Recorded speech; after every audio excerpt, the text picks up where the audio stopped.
Hello. Hello. Hold on. Let me just get the screen up. There we go. I just have a GM screen floating in front of me. As you can see, there's no table. It's just sort of like hovering in front of my tits. There, yeah, you can see me. You can also see a Selena. You can hear me. Selena, can you say stuff again? Hello. Just making sure that... can you hear that, Dragon Fae? I am hella behind if that's the case. Yeah, can see Selena and hear Selena. Okay, we're good. All right, I'm just going to move this screen Awesome, over. there we go. Hello. There we go. All right. So, folks, welcome to the first ever episode, I guess, or stream, I should say, of Pathtuber, which I'm totally not sure is an actual name that someone's come up with yet. But yes, this is a series where I will be inviting on. So I'm going to turn down my theme music a bit. There, I'm keeping it on in the background because we need something on in the background, and I need something that I know I won't get copy struck for. I agree, Dragon Fae. This man's has some incredibly good tits to hold up that screen. yeah. They're enchanted, so they're like hovering right in front of me. If I do the peck dance, it'll wiggle too much. Oh, I see Yin is here as well. All right. Yin. So essentially, right now is both me and Selena have Path Builder up in front of us. Now we can't see Selena's screen, but we'll be going through the options with Selena and helping her build her character, build herself as a Pathfinder. And that is technically the correct term, because the adventurers in the Pathfinder setting are referred to as Pathfinders. So, right, so Selena, I think a good thing to do is, I know most people here will already know all this, especially myself, but just for the sake of consistency going forward for future guests, tell us about your VTuber, about their lore, and about what is canon to them. And we're going to try and replicate that as best we can in Path Builder. So, ladies and gentlemen, very good start. Sitting before you is a humble astral dragon. I am the ruler of the astral sea. I spend a lot of my time there, floating through the general void that most people see of the sea, helping lost wanderers get themselves from point A to point B, or assisting helping them, whilst also offering multiple portals upon my back toward varying different other realms. One leads into the mystic unending library that is shepherded by our good friend Dragon Fae. One leads into the hallowed halls of our good friend Crit here, where all are welcomed by his kobold army. For a strong bit of tea, I think, from time to time. From time to time. And upon my back, most would be able to sit and watch as I show others the kindness of humanity, but also show how fun things can be on the outside world. All right. Now, I have actually gotten something rather interesting that we should use as an option. This is something that is a variant option, but I think for making VTubers who tend to be quite powerful in lore, I'm going to have you go to the menu real quick there, Selena. And I want you to go to character options. And if you look, where is it? So if you scroll down, you will see there's advanced options, and the very first one is use free archetype variant rules. So we can get the most accurate character we can. I want you to click that. You'll have to bear with me a moment as I log into it. Okay, take your time.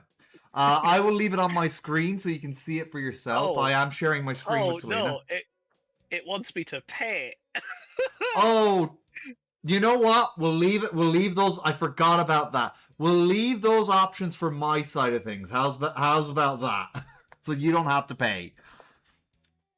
That may be a good idea. Yeah, so we'll go through all the options you can go through, and on my side of things, we can have the variant options. I had completely forgot I had to pay for that. Completely slipped my mind. It's not a lot of money, but at the same time, I don't want people just wasting their money on this. Like, it's for fun. We're here for fun. We're here to have fun times. So, yeah. Exactly. All right, so for your first ancestry, we did discuss some options. You could either go for any ancestry with the dragon blood heritage, or you can pick an astral dragon. And the first dragon heritage feat you can choose is to shapeshift. So you can turn into your more recognizable form. It's all up to you, Selena, what you want to do. So which now, is I'm not actually seeing the Battle Zoo Dragon stuff for some reason. Okay, that should be there. I don't think you have to pay for that. No, I just didn't toggle it on. Oh, that's all right. Being a dumb. I'm doing a dumb. Hey, listen. It's okay. It's okay. Don't worry too much about it. Oh, all right. God's sake. It happens, Selena. So, yeah. It happens. Don't worry about it. All right. We shall have a look at the dragon ancestry heritage of the astral dragon, because that is indeed what I am. There we go. So on the ancestry feat. So we can just hit dragon, not dragonette. They're very different, because dragon ancestry lets you be a medium or small sized dragon, whereas dragonette is you are a cat sized dragon. Very important difference. Yeah. And I'm then taking change shape as my ancestry feat. There you go. So you'll have your humanoid form. You won't have your breath weapon yet, but, you know, that's what future levels are for. All right, so what background do you think you are before we go to your first class feat? Because we still have to change your class as well, but we'll go to background. On my side, I have changed my class, but that can be gotten to in a second or two. Yes, it can. All right. I am a field medic. Field medic, very interesting. So I'm taking a little bit from the humanoid form, of which the astral form has taken into account, and this astral form has been a medic on the front lines in combat. Okay. Helping the injured, making sure they get back to sort of good health, and making sure that they're not going to die on the battlefield. It would be a damn shame if that happened. Okay, well that's actually, well, you know what? That is a solid choice as well. It's a very useful background, gives you some medicine checks and whatnot. And as the rules lawyer says, he's a Pathfinder YouTuber. He often says every +1 matters. So your backgrounds matter a lot. It's not just for flavor text. They actually do help you in the gameplay too. But yes, so we're going to go for your class now. So, trying to find it here. We were discussing this just before we came live. Yeah. Because it's been a very long time since I played. I haven't played Pathfinder very much recently. It's been a while since I last played it. So you were saying that you think Exemplar would be a good option for me. Yeah, because since you're a celestial being as well as a dragon, Exemplars are godlike beings that would suit your abilities quite well, because you do like to be very helpful in a fight, but you also do like, depending on the game, running ahead and clearing foes out of the way of your friends. I can be the most helpful of hands, or I can just be the absolute most chaos demon ever. And I honestly, I think the Exemplar is a good is exemplary of that, if you pardon the pun. I will say, I'm looking at the archives of Nathus, and I love the picture that they have for the Exemplar class. Yeah, it's essentially Maui from Moana. It is essentially Maui from Moana, and yeah, I love that. Yeah. So yeah, we can go for that is quite cool. So you got, and then you have So to yeah. choose your key ability, which is strength or dex. You're trained in perception, which most classes are. Your saving throws are expert in fortitude, trained in reflex, and expert in will. Quite good. Trained in religion, Yep. trained in a number of additional skills equal to 3 plus your intelligence modifier. Trained in simple weapons, trained in martial weapons, trained in unarmed attacks, trained in light armor, medium armor, and unarmored defense. So, yeah, Very good. which is So handy. very, very good. Yeah. Mm. So we're going ahead. Considering the fact that by all stretches, this pretty much, apart from the religion element of it, Which you can just flavor out. Don't worry too much about it. no. But I'm also going to say the real life body that is speaking to you now as a part of the Yeah. extension of the astral dragon is actually trained in every single one of them as well. There you go. So there we are. I mean I'm also technically trained in heavy armor, but Mm-hmm. hey ho. All right. So before we get to your Doing skills and set abilities and skill training, we need to pick your level 1 class feat. So there's Energized Spark, Sanctified Soul, Twin Stars, and Vow of Mortal Defiance. Ooh. So there's a few there. They all sound really good. So Energized Spark. The energy of your spirit manifests as crackling lightning, the chill of winter, or the power of an element. Choose one of the following traits: air, slashing, cold, earth, bludgeoning, electricity, fire, metal, slashing, poison, sonic, vitality, void, water, that's bludgeoning, or wood, piercing. You can choose for any spirit damage dealt by your exemplar abilities to instead gain the trait and deal the corresponding damage. Special, you can use this feat multiple times, choosing a different damage type each time. So yeah, Oh, so I pick a singular damage type, yeah, and essentially that damage type I can then sub in for any of my exemplar abilities by the yeah, sounds of it from that one. yeah. It Very sounds really good. Sounds really good. it does. Sanctified We then Soul. That's we then another. have Sanctified Soul, Yeah. yes. You've drawn a line in the sand in the cosmic struggle between good and evil and have chosen a side. You gain either the holy trait or the unholy trait. A lot of All of fun your there. exemplar abilities that deal spirit damage gain the sanctified trait, allowing you to apply your holy or unholy trait to them to better affect your chosen enemies. Ooh. Ooh. Now this one actually kind of just sort of like suits you on a branding level. Twin Yeah, twin Star. stars. I was thinking twin Yeah. stars does. It it is a weapon one though, so that is imbued into one-handed weapon, into a one-handed weapon icon. So we'll see Hmm. if that's what you want to go with. Your divine spark embodies a primordial duality, and your icon splits itself accordingly into two corresponding halves. You can use an interact action to split the imbued icon into two copies of itself, which both gain the twin trait. These copies are identical except for one mirrored feature, such as a sun motif on one and a moon motif on another. Like, that's just an example. You can do whatever the hell you want. I guess what this is suggesting. You can use this ability Yeah. again to fuse the two halves back together into their original form, as these are both manifestations of the same object. Your divine spark empowers the two halves as if they were a single icon. Okay, so I Yeah. can essentially, in the sort of thought process of this, turn one weapon into two. Essentially, yeah. Hmm. Sounds good. Yeah. Sounds fun. Does sound fun. Then we have Vow of Mortal Defiance. Yup. Prerequisites: I am not sanctified with either the holy or unholy trait, so this is the middle ground. Oh, yeah.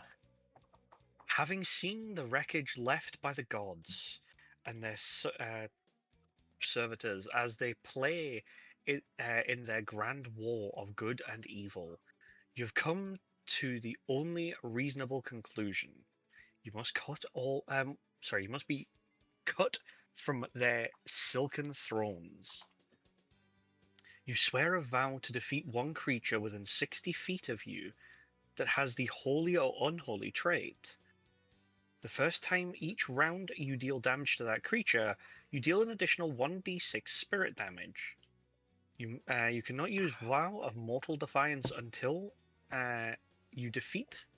Sorry, until you or the target is defeated, flees, or the encounter ends. If you take this feat, you cannot become sanctified with the holy or unholy trait. Retraining out of this feat typically requires a major change of philosophy. Ooh. All right. So which of those four options do you think suits you best? I must admit, I do like the sound of twin stars. That All right. definitely does sing to me a little. It's good. It's good brand synergy. I will say that. It's good brand synergy, but also 9 times out of 10, I would do a very Nightwing style of thing with that. You know what? With the two weapons, that does fit the Nightwing kind of thing. Yeah, so I would have the bow staff that would split into the two tonfa, or vice versa, the two tonfa that would then turn into the bow staff. All right. So first things first, we need to figure out your ancestry boost and your background boost. Now, you might think that spreading out your stats is the best thing. It's not. I wouldn't recommend it. In Pathfinder, every +1 counts. But splitting them across just means you have lower rolls for each of them. You're better off having a dump stat or two. So for your ancestry boots, right now they're both in strength, which is an illegal boost. So you're going to have to pick two different ones there. So are you happy to keep your first one as strength, or would you rather change it to Dex, Con, Intelligence, Wisdom, or Charisma? So we'll do one Dex and one Con. One Dex and one Con. Okay. And now what about your background boost? It's Constitution and Strength at the moment. Are you happy with that, or would you rather pick something else? Hang on, that would put it. Let me just double check that. That's going to put me at a +2, +2, +1. Oh wait, no, that's a class boost. I'm going to go all into Dexterity. Dex, okay. So we're going to do. We'll do Dex and Wisdom. Dex and Wisdom, okay. And then finally, your last one is a choice between Strength and Dex. So I imagine you want to keep on with the Dex Dexterity there. All right. Yeah. So far now we get the free boost. You get 4 of these. Now they each have to be a different one, but I'm imagining you want the Con, Wiz, and Dex to be clicked already, leaving us with one more. And then we will do an Intelligence buff, taking note of the fact that I get an extra skill based on my intelligence. There we go. Bonuses. So we're going to hit finished on that. And honestly, it's looking pretty good. You haven't even added in any armor, and you already have an AC of 17. That's a fantastic start. All right. What can I say? I'm just that good. Yeah. What can you say? Yeah, you are just that good. All right. So now we get to have special training. We can also add additional lores. You get the lore warfare from your background. But there is a chance to add additional lores if you need one. It just depends on what kind of game you're playing in. We don't have to worry about that one too much today, so we're just going to go for a setting neutral build for now. But if I ever bring you guys in for a Pathfinder game as yourselves, I'll let you know if there's an important one you need. So I can do 4 skills of my choice. Exactly. We'll go with acrobatics for 1. All right. Crafting for 2. All right, crafting for 2.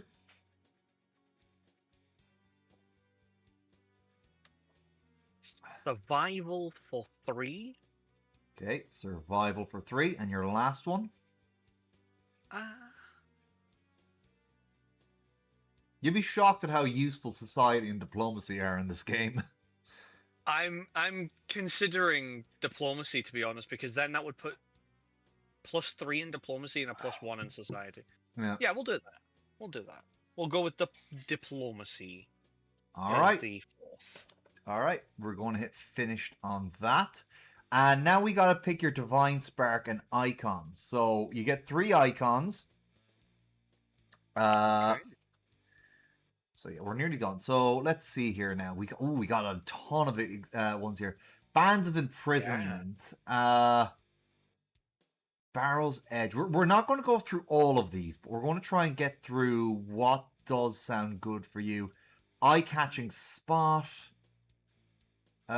Mirrored Aegis. That's Shield. Okay. Oh yeah, because that's Aegis from Greek mythology.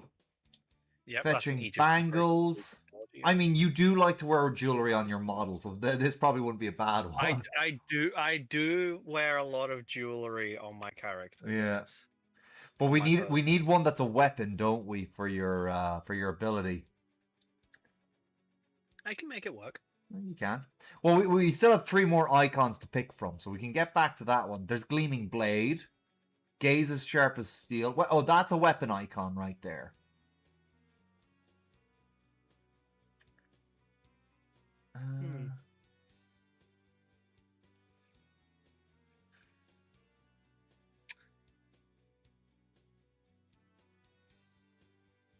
Oh. Oh. Okay. What do you think? So, I think I'm going to go with the Fetching Bangles, the first one. Fetching Bangles. The second one will be Titan's Breaker. Titan's Breaker. Ooh, okay, yeah, that'll let you get the tonfas, but like they could be it's flavored as a hammer, but you could absolutely do that as tonfas. I very much could do that as tonfas because tonfas are bludgeoning weapons. There you go. Yeah. And then what is your third and final icon?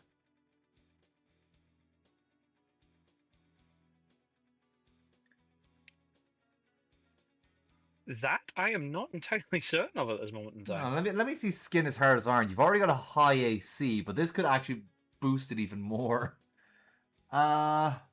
Your very skin is a suit is as a suit of armor, which fitting for a dragon. A single location on your body remains unprotected. Okay. Oh, this is very much an Achilles thing, isn't it? Yeah, the moment I heard you say that was Achilles. And you know what? Achilles. To fit it in with dragons, it's also making me think of Smaug. Because Smaug had the one little... on his golden treasured body, he had that one little spot that wasn't covered in treasure, and the arrow went through it. Yep. But, again, not up to me. So, yeah. Ooh. Pictures Wreath. I don't know if that would be allowed, to be honest. Oh, what would be allowed?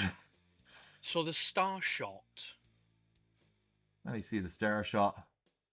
Star Shot, a ranged weapon. You might be the only one capable of stringing a bow or pulling this as a trigger. Either way, the icon's shots are packed with explosive power, striking like falling stars. I mean, I don't see why it wouldn't be allowed.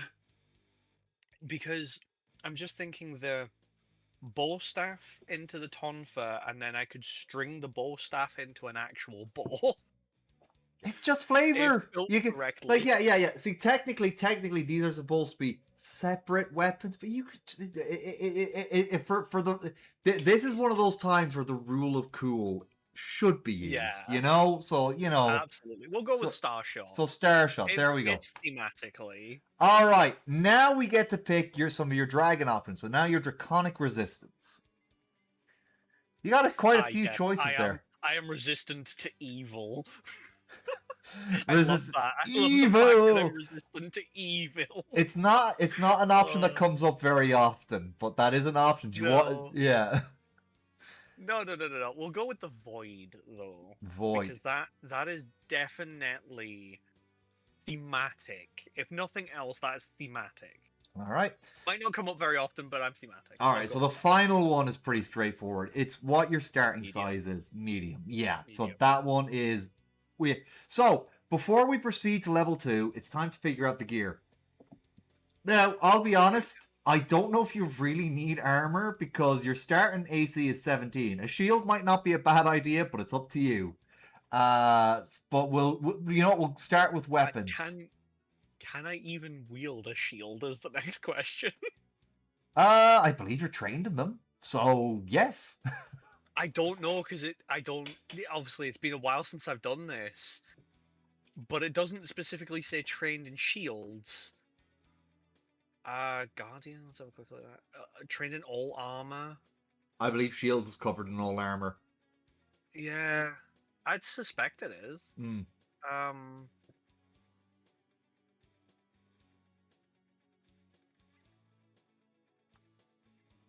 Huh. Where is the shield actually? Where are you? Or is it called an Aegis?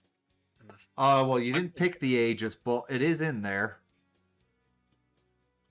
But yeah, so we'll start with weapons anyway. So even though these won't, like, this is just to put them on your sheet, I can look for some tonfas real quick.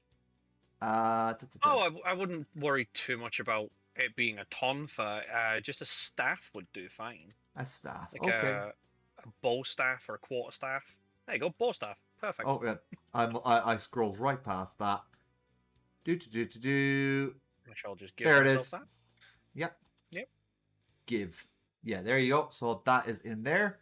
And I will, even though we are counting it as different, I shall also add in an actual bow. I think it would be under Marshall, the bow. No, actually the bow staff's under Marshall. Weird. Maybe in simple? Huh. Not there either. Wait. Is it? Composite longbow. There we go. That'll do. Where was that? Is that under Marshall? It is. Yeah, I see it there. Yeah. I'm just looking through all, in all fairness. There we go. But That'll do.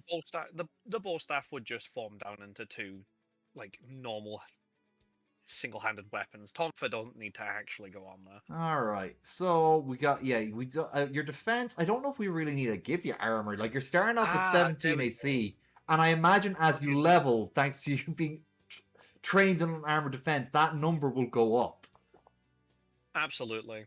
So I think we can move on to gear then, unless you want to have a shield for any of those times you need to go into melee. I don't know. I'm just having a look at it in all fairness, and I can put a shield on. Oh yeah, but if you're dual wielding weapons, there's no point really, is there? Yeah, I won't be able to. I'll be able to. All right. Let's start. Let's start adding some straightforward gear. Adventurer's pack, I think, is a solid option. Yep. All right. Adventurer's pack's always good. Healer's kit would be good, or the equivalent thereof. Yeah. Like a medical kit. I don't know what it would be called in this again. It should be under adventuring somewhere, but I'll have a look through it. Why is there no search option? Yeah, that's there is a search option. There is. Okay, there we go. Yeah, it's kind of hard to find sometimes. That's okay. That's not medicinal. That's mechanical. Nothing in the medical. There is an alchemy kit. There we go. Healer's toolkit. There we go. Oh, there we go. Healers. I should have looked under H. There we go. Yep. Yeah. So I'm gonna go. Healer's toolkit is definitely something that I would have. Yeah, healer's toolkit, adventurer's kit, and Dragon's crest. That'd be fun. Oh, it has to be applied to a shield. I don't think that'll work. Apply it to my staff, and I can just spin my staff like ammunition. You do need arrows. Yes, I do. All right.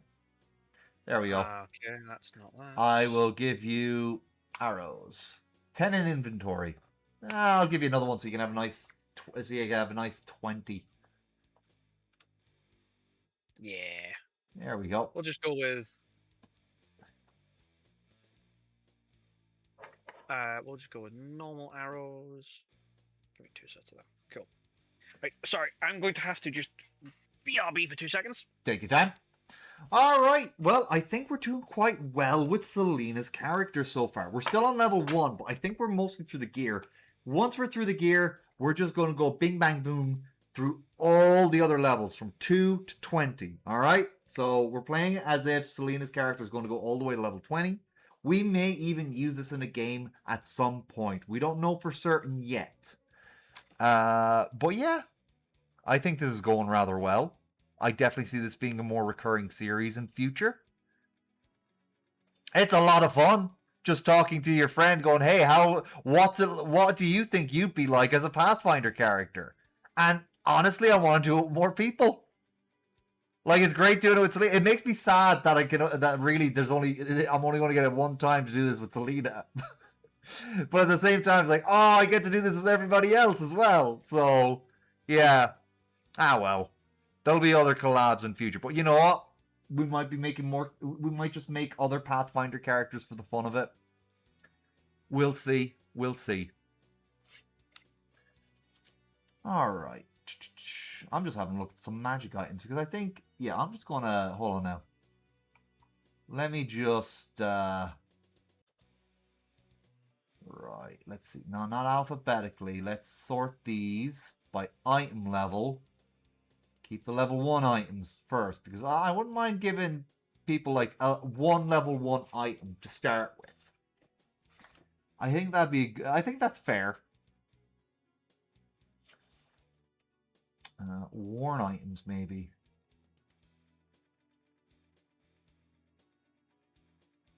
Oh, we got a few here. Oh, we even got magical prosthetics. That's actually really cool. I like that. Oh.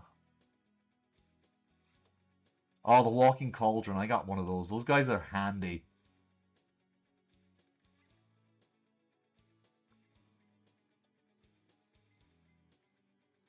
Yeah. Oh, wait a minute. What's this? Navigator Star. Hello. Welcome back. There we go. Welcome Cool. back. I was actually thinking of giving you a level 1 magical item, and I was looking at the worn ones. There's one called the Navigator Star, which is tattooed on the body. Right? And a star inked on the back of the hand, usually between the thumb and forefinger, keeps you on the right path. So you being able to tell wherever you're going because you're connected to the stars would actually be pretty cool. Not gonna lie. Yeah. That would be amazing. Yeah. You know what? I'm gonna give it to you because I think that is not only on brand, but you deserve something to start with at level 1. And I mean, it's not going to be that much of a powerhouse ability. Yeah, I've just sorted everything by level, and I'm looking through the level 1 stuff. And a lot of these level 1 ones are very straightforward, like magic tattoos. I like that. Walking Cauldron actually might not be bad for your medic, because there's an iron cauldron that stands upon sturdy iron crow's feet. You can use it to make stuff, and you can use it to carry stuff for you, so it actually could be very useful. Yeah, it can carry up to 2 bulk of ingredients for potions and other liquids inside itself while following you, which, for a healer, very useful. Would be good. Yes, it would be very useful. So yeah, but then again, let's go through your other options before deciding on that. Yeah, you got your Psychopomp mask. Minor magic items are painted to resemble your face, so it looks like you're not really wearing the mask. Actually, that could be good for saving your ass in a dire situation. Memoir map, Mortal Chronicle. Already gave you the Navigator Star. Bioluminescent stripes. Usage implanted. A line of glands embedded in your skin secretes chemicals that glow when interacts with the air. So here's a different one. What? A magical prosthetic eye. Oh. Which a lot of people don't actually necessarily know. But if I tilt my head, people will be able to see. I have one golden eye and I have one purple eye. Okay. So the magical prosthetic eye would actually also somewhat fit. Okay, that's your second magic item then. That sounds good to me. Hell yeah. All right, Hell yeah, that sounds good. and they're part of your body, which is really cool. Right. So, Who knows? Who knows if I have a navigator's star tattooed somewhere upon my person? all right. I don't think there's really anything else we need to add. I think you're good there. No, I don't think there is anything that we need to add Yeah, there. I think that is that is a solid amount of stuff you got there to start with. Okay. It sounds like a solid level 1 character, in all fairness. Yeah. It But sounds like a very solid level 1 character. speaking of levels, it's time for us to start picking stuff. It's time for us to start picking stuff at level 2. You are going to have to watch the little stream in Discord for the archetype feats, but we'll get to that when we get to that. So we're going to go for your first, second. So you can go for one of the first level feats for your class that you didn't pick, or you can go for one of the new level 2 feats. So we got Hurl at the Horizon. Well, we won't go through the ones we already seen, but if you remember them, you remember them. Yes. Usage: imbued into a throne or melee weapon icon. Your weapon flies from your hands as if propelled under its own power, and imbued with icon gains the following: your weapon gains the throne 15 feet trait, or increases thrown if it already has the trait. So yeah, it basically lets you throw your weapon. Throwing my tonfa. You can. You can already turn it into a bow, but you know, it'd be fun. Why not just start throwing it and then Yeah. having it come Yeet! back to my hand? Why Yeah. not? Yeah. I don't Why not just turn I me don't into know if it things comes that can back just though. throw? It doesn't say it comes back is the thing. I would suspect that it does, given that It's actually, no, actually, no. yeah, it's possible that is you see there are some feats, right? That if you pick one, Here's an even funnier part, though. Hang on a second. it gets a Trent. Here's an even sequel. funnier part. Yeah. If I use the Twin Stars ability, Yeah. throw one of them and then use the Twin Star ability again, it comes back to me. That is a good point. That is a good point. I technically always have it returning to me. So that is really one that you got. That is really a good one you got there. So you also there's Leap the Falls. Let's see what this is. Imbued into a body icon. Yes, reinforce your legs with divine energy. You can leap the battlefield as leap the battlefield as powerful as a salmon clearing a waterfall. The imbued icon gains the following ability. You gain a powerful leap and quick jump skill feats, allowing you to jump further and faster, even if you do not meet the prerequisites for it. Okay. That's actually pretty good. And then we got Lightning Swap. So you have practiced quickly switching between combat styles and the equipment needed for them, especially if you wield more than one weapon icon. Okay, so we can literally flavor this. If you pick that one, that's literally just flavoring, like turning the tonfas into your bow. Right there. Yeah. That's I'm smacking someone with the bow staff, and then I immediately transform it into the two tonfas to immediately transform it into the bow. Exactly. Yeah. That is hilarious. Yeah, so like that'd be a fun option. Hey Pantry, welcome on in. Oh, You are in ads at the moment. You're in ads at the moment. Well, I'm in ads. How are we doing? We're doing good. We're doing good. Gotta wait for ads to end. Goddamn ads.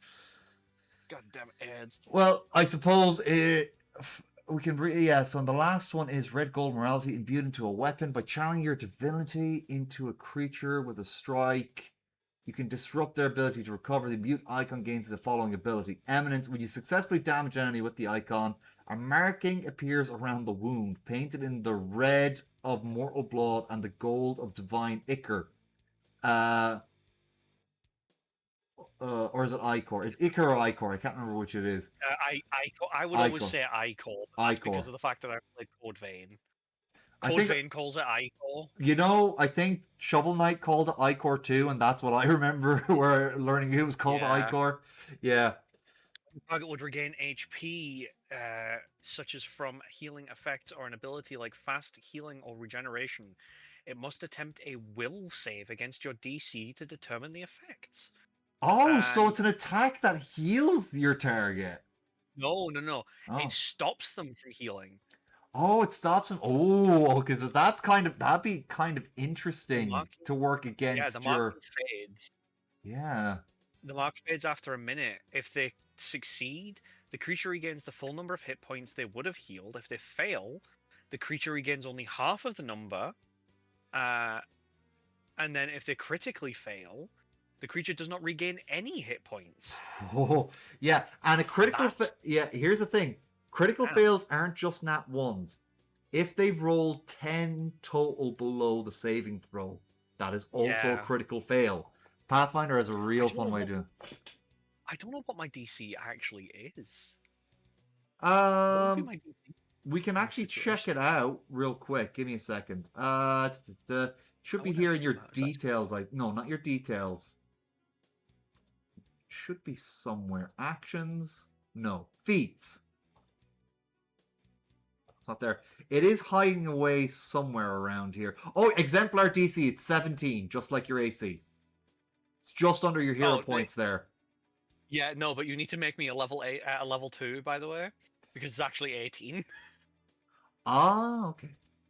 18, Yeah, even better. if you up, yeah, I was about to say if you up it. So if they rolled an 8 or lower, they would automatically get a critical failure on that front. Fair enough. Wow. All right.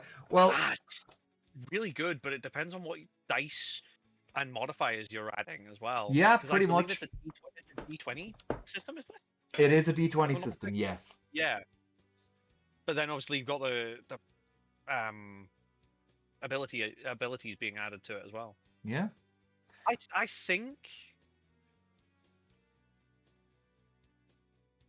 think I'll go with red gold mortality. All right. That sounds like Accept. a fun one. All right. Now you're going to need to look for this. So we're going to go for our archetype. Absolutely. So here's the thing. If we lean into the dragon, I think what's a good one for the exemplar would be the Dragon Ravager archetype. Now you don't have to go for that. There's a lot of dedications and archetypes you can pick from. Dedications on the dedications are wholly unique, but some of them are a multi-class, which isn't really like a multi-class in D&D. Multi-classing in Yeah. Pathfinder is basically picking another class as a subclass, right? Ah. Where you get to pick a few feats from that class. Like, whatever class you start with will always be your main class. So say, for example, you became an exemplar wizard. You'd get it'd be like essentially becoming a half caster, if that makes sense. So you Yeah, get some that makes spells sense. and stuff like that. Like, it expands your spell list. You get to have a few extra bits. It's a lot of fun. Sounds it. Yeah. But then again, there's a whole bunch of other ones here that are really good. Now, the Dragon Ravager, you get some insane feats from this. You get to get size changes. You get to eventually fly. A lot of fun stuff like that. But again, That you does might sound want to pick good. something. You might want to pick something else that will keep you grounded, so to speak. Well, I see the cleric dedication there, Yeah. going along the more lines of being the healer sort of archetype. Yeah. I also see the dual weapon warrior dedication. Also a great one. And there's also the duelist dedication, which, believe it or not, is a lot of fun too. Yeah. Yeah, you're always ready to draw your Well, weapon at the beginning of the duel. Like, it says you're trained in light and simple weapons, but that just means you're ready to pull out your fists if you need to, because you can also fight unarmed. well, the prerequisite is being trained in light armor and with simple weapons. I Which- am trained with both, so I could do that. I could quite literally just clock a man Yeah, you square could. in his face. Absolutely, you could. I think I'll defer to your judgment on this one and go with the Draconic Ravager. Because I might as well add a little bit of dragon into this. Trust me, you're not going to regret it. Draconic Ravager is a lot of fun. In a Pathfinder game I'm playing in, I play as a cult dragon thaumaturge named Beer Roanus, and Beer has the Draconic Ravager trait, which works really well with the Thaumaturge, which is a monster hunter that can exploit weaknesses. And he's going to become a Ooh. massive dragon, so you can actually size change with it too. It's a lot of fun. Ooh, So we're going to hit that sounds accept with that. Yeah, you can. So you when you're in your mortal form, you can grow big if you want, or you can just turn into your dragon form in a massive size, and you can still use your weapons in it, which is really cool. All right, now we need to pick a yeah. now we need to pick a skill feat. Okay then. Uh, Alchemical crafting would be good if you want to make potions. that would be good. You can also go Sword for level Forager. 2. Forager. Forager would be a good one for being able to find foods and being able to tell medicinal herbs and such. Yeah, that's a good one. Quite possibly. Um, Medical researcher is another one. Oh yeah, and that would really fit you as well So with when you craft healers kits, vaccines, additional supplements, sorry, suppressants, sorry, additional suppressants, antidotes, anti-plagues, elixirs of life, and other non-magical healing or medical or healing items, you can use medicine instead of crafting.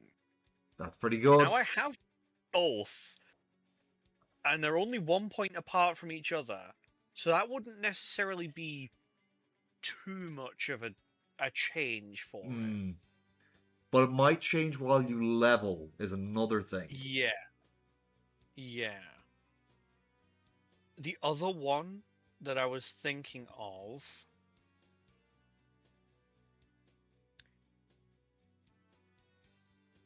uh, where is it? I've just seen it. Skill training. Skill training is a good one. Yeah, +1 intelligence is a Just prerequisite. Yep, and just becoming a skill monkey, effectively. I was thinking of that, E- yeah. Either that or godless healing, Godless because I healing. have battle medicine and I don't have a patron deity, technically. I'm Um, not seeing godless healing on mine right now. Is it under G maybe? Oh yeah, there yeah, it it's is. I right. see it. Yeah. So you recover an additional 5 hit points from a successful attempt to treat your wounds or use battle medicine on myself, so I can keep myself alive a little bit easier. Yeah. After you or an ally uses battle medicine on you, you become temporarily immune to that battle medicine for only an hour instead of a day. Okay. So that's very, very good Yeah, that as is actually well. quite useful. I think I'll go with godless healing. Godless healing. All right, I'm gonna throw that on. Sounds fun. All right. Free fee, additional unarmed attacks. Yeah. You get those automatically from going for Dragon Ravager. So just so you know, you get a horn unarmed attack that deals 1d4 piercing damage. You get a tail that does 1d4 bludgeoning damage, and a wing attack that does 1d4 bludgeoning damage. Although you have to Amazing. choose one of those. It doesn't give us a drop down, but you can pick any one of those you want for your I dragon form. I'd go with a tail.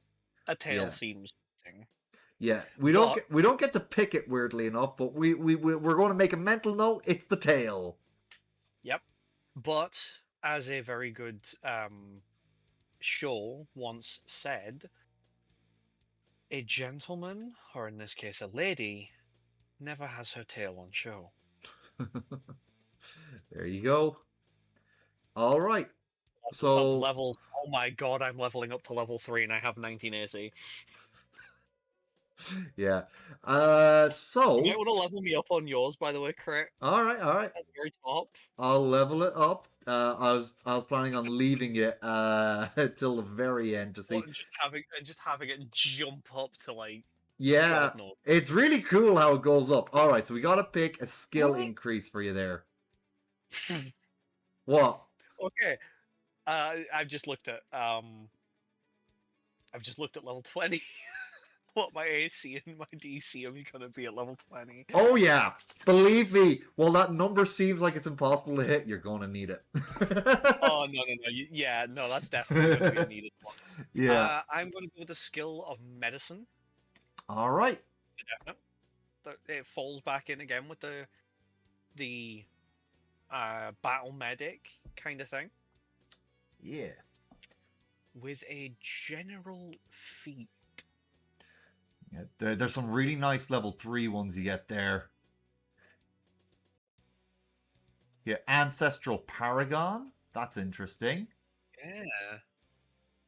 Yeah. Keen Follower. Ancestral feat. Yeah, so basically you pick this feat and you get an ancestral feat from another ancestry, which is pretty cool. Oh. Or no, actually you get an extra dragon one. That's what it is. Oh, that could be very fun. Yeah, you could get your breath weapon at level 3 if that's what you want. Or I could just get wings. Well, I could start flying. You wouldn't be flying just yet. It takes a bit to get to flying. I will say that. Yeah. Speaking from experience. My guy can barely fly at the moment. He's a few levels ahead. Yeah. I haven't planned out to level 20 though, which is fun. I've just taken Ancestral Paragon on mine just to see what I could get. But I mean, Prescient Planner also sounds like you as well. wait, what? Prescient Planner. You regularly create convoluted plans. Oh no, actually no. You know what? You are actually quite. You don't have convoluted plans and contingencies. You usually have. I do. Yeah. I have incredibly convoluted plans 9 times out of 10. But fair enough. I wouldn't describe them as convoluted, but then again, I'm weird like that. No. The other thing that would also really fit with my character, once again, being a battle medic, or more to the point, being bodily trained, would be toughness. Toughness. Oh yeah, that's a good one. Increasing my HP. By your level, and also you get a DC you reduce DC recovery checks by 1. That's actually quite handy. There's also Robust Health, which is a level 3 one. Your physiology responds well to first end. You get a circumstance bonus. Well, that's if other people heal you.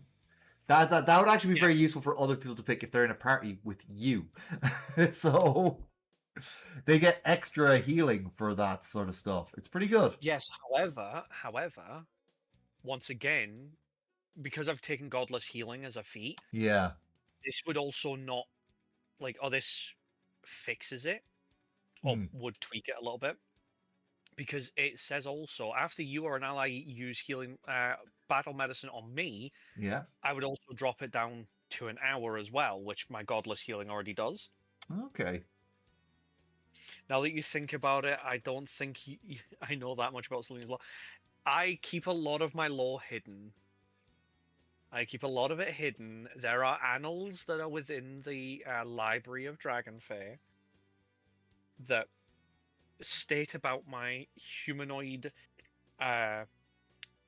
goings on. But 9 times out of 10, you probably won't know much. Yeah. It is also... we did also go over a little bit of it at the start of stream as well. So, yeah, I tend to ask at the start of stream. So when it's your turn, Palm Tree, I will get you on the show at one point, and I will also get Copper on as well. I don't know which of you will be available first, but we'll see when we get there. Do it together. Yeah. Do it together. Could be a double feature. Yeah, do both of you at once.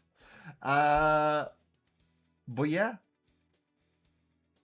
Oh, you got a little document. Nice. Okay. I need to write up mine into a document. And also there's I see someone else has just popped in. Someone who I will also want to get on the show. Hey, Jar. Welcome on in. You know, Grip, you should run a Pathfinder game with all of us. Oh, I'm planning it. And all of these characters. Because this actually has been a lot more fun than initially anticipated. Oh, I knew it was good. Like I've been messing around with this for a while, so yeah. All right. Anyway, so which one of these should we pick? So which one of these do you think you're leaning on? I'm going with toughness. toughness. Once again, battle medics need to be tough to be able to get in and out of the combat and in and out of the fray, stopping themselves from taking too much damage or stopping themselves from dying immediately, to be able to keep everybody else alive. Oh! Hey! Welcome in, Major Hudson. Welcome in, Major Hudson. Welcome in. I've always wanted to play Pathfinder. Everyone I've played it only wants to play D&D. Major Hudson, I will say your best bet for playing with more Pathfinder people is you need to join. You need to join some servers that have a lot of Pathfinder activity on them. It is worth it. I will say that. So look on Discord for that. But also welcome in. So to let you know, this is the first of a special series I'm doing where I'm bringing in my VTuber friends and making them into Pathfinder characters. Palm Tree, I'm very excited for yours because we're going to make you into like a little Leshy Palm Tree. I cannot wait for that. we should get art of it. But let's see here now. I think you have to pick a special interest, and a lot of these are really good. But I just clicked on the Radiant, and not only does that fit in with your starter theming, it also has healing attached to it. Leaders must live bigger lives than any other. Shining so brightly they attract followers, inspire troops, and change the course of kingdoms. You are trained in diplomacy. After a spark transcendence, you inspire an ally within 30 feet to push on, restoring hit points equal to 2 plus double your level, which at this point is 3. So that would be 6 plus 2, 8. Yeah. This is a mental and emotional effect. The ally is then temporarily immune for 10 minutes. So that's interesting. That's actually not too bad. That doesn't sound too bad to me. Yeah, the Brave is also pretty good. Yeah, but they're all really good. But the Radiant, like, it's the Radiant. You are a star. So there you go. You're an astral dragon. So that does sound right. And you are a healer. I am the Celestial. There you go. You're a Celestial. So yeah, the proud, whether out of overconfidence, I think if I went for Exemplar, that would be my one. Especially in lore. But we'll get to mine eventually. Yeah. The mournful, to be a hero is to endure countless hardships and stand where others have fallen, shouldering dreams and destinies in their stead. Oof. Bit of a sad one there. The deaf, speed, subtlety, and precision. Your feet rush as fast as a gale, but your fingers touch as lightly as a breeze. You are trained in thievery. Don't know if that one really fits what you're going for. It would be funny, though. The cunning. This one actually wouldn't be too bad for you either. Why race a hare across a meadow or a salmon up a waterfall? Why face a titan and test the strength? Wouldn't it be better to face your foes with a bit of creativity? After all, the stories that echo out through history are always those where wits and trickery rather than raw talent or power win the day. That is so Odysseus.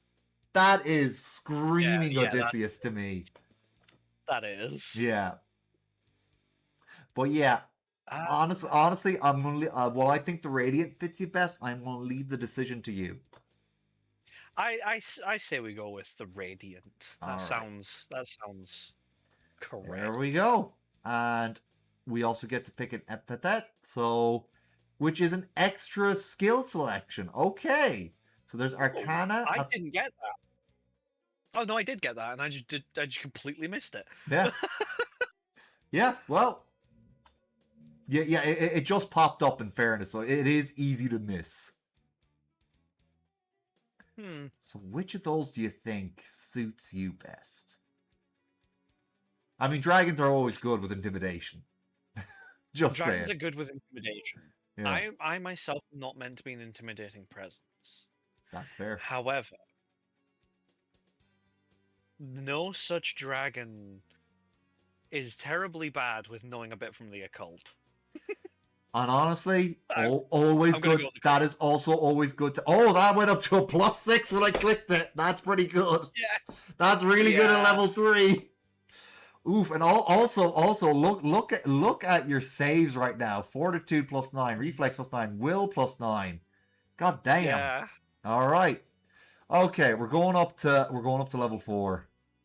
I'm unintentionally making a what seems to be incredibly powerful character, but probably isn't that powerful. I mean, Pathfinder characters are crazy, but like Pathfinder monsters are even more insane. I actually just got the Draconic Codex today. I actually thought it was a different pair of books that were coming in, but I'm very happy to have the Draconic Codex. I will say that. All right, time for So your. Yeah, we can talk about that a little bit later. But first things first, we need to pick your next. Oh, you got some nice new level 4 ones there. So follow the threads of fate. Let's see which here. kind of fits. Yeah, it does. It does fit for. Yeah, it fits. It fits for Celestial Dragon. Yeah. Yeah. So imbued into a worn icon of cloth or a weapon icon with a tassel. You can just add a tassel to your staff, and then when you separate it, they got like 2 different colored tassels or something like that, or similar Yeah. feature. And Norn's thread Yeah, spawned from I'd fate. have I'd have the purple tassel or the purple wraps around it, the staff, and then when I twin star split it, it goes into blue and red. Oh yeah, there you go. That's clever. That is clever color theory right there. I like it.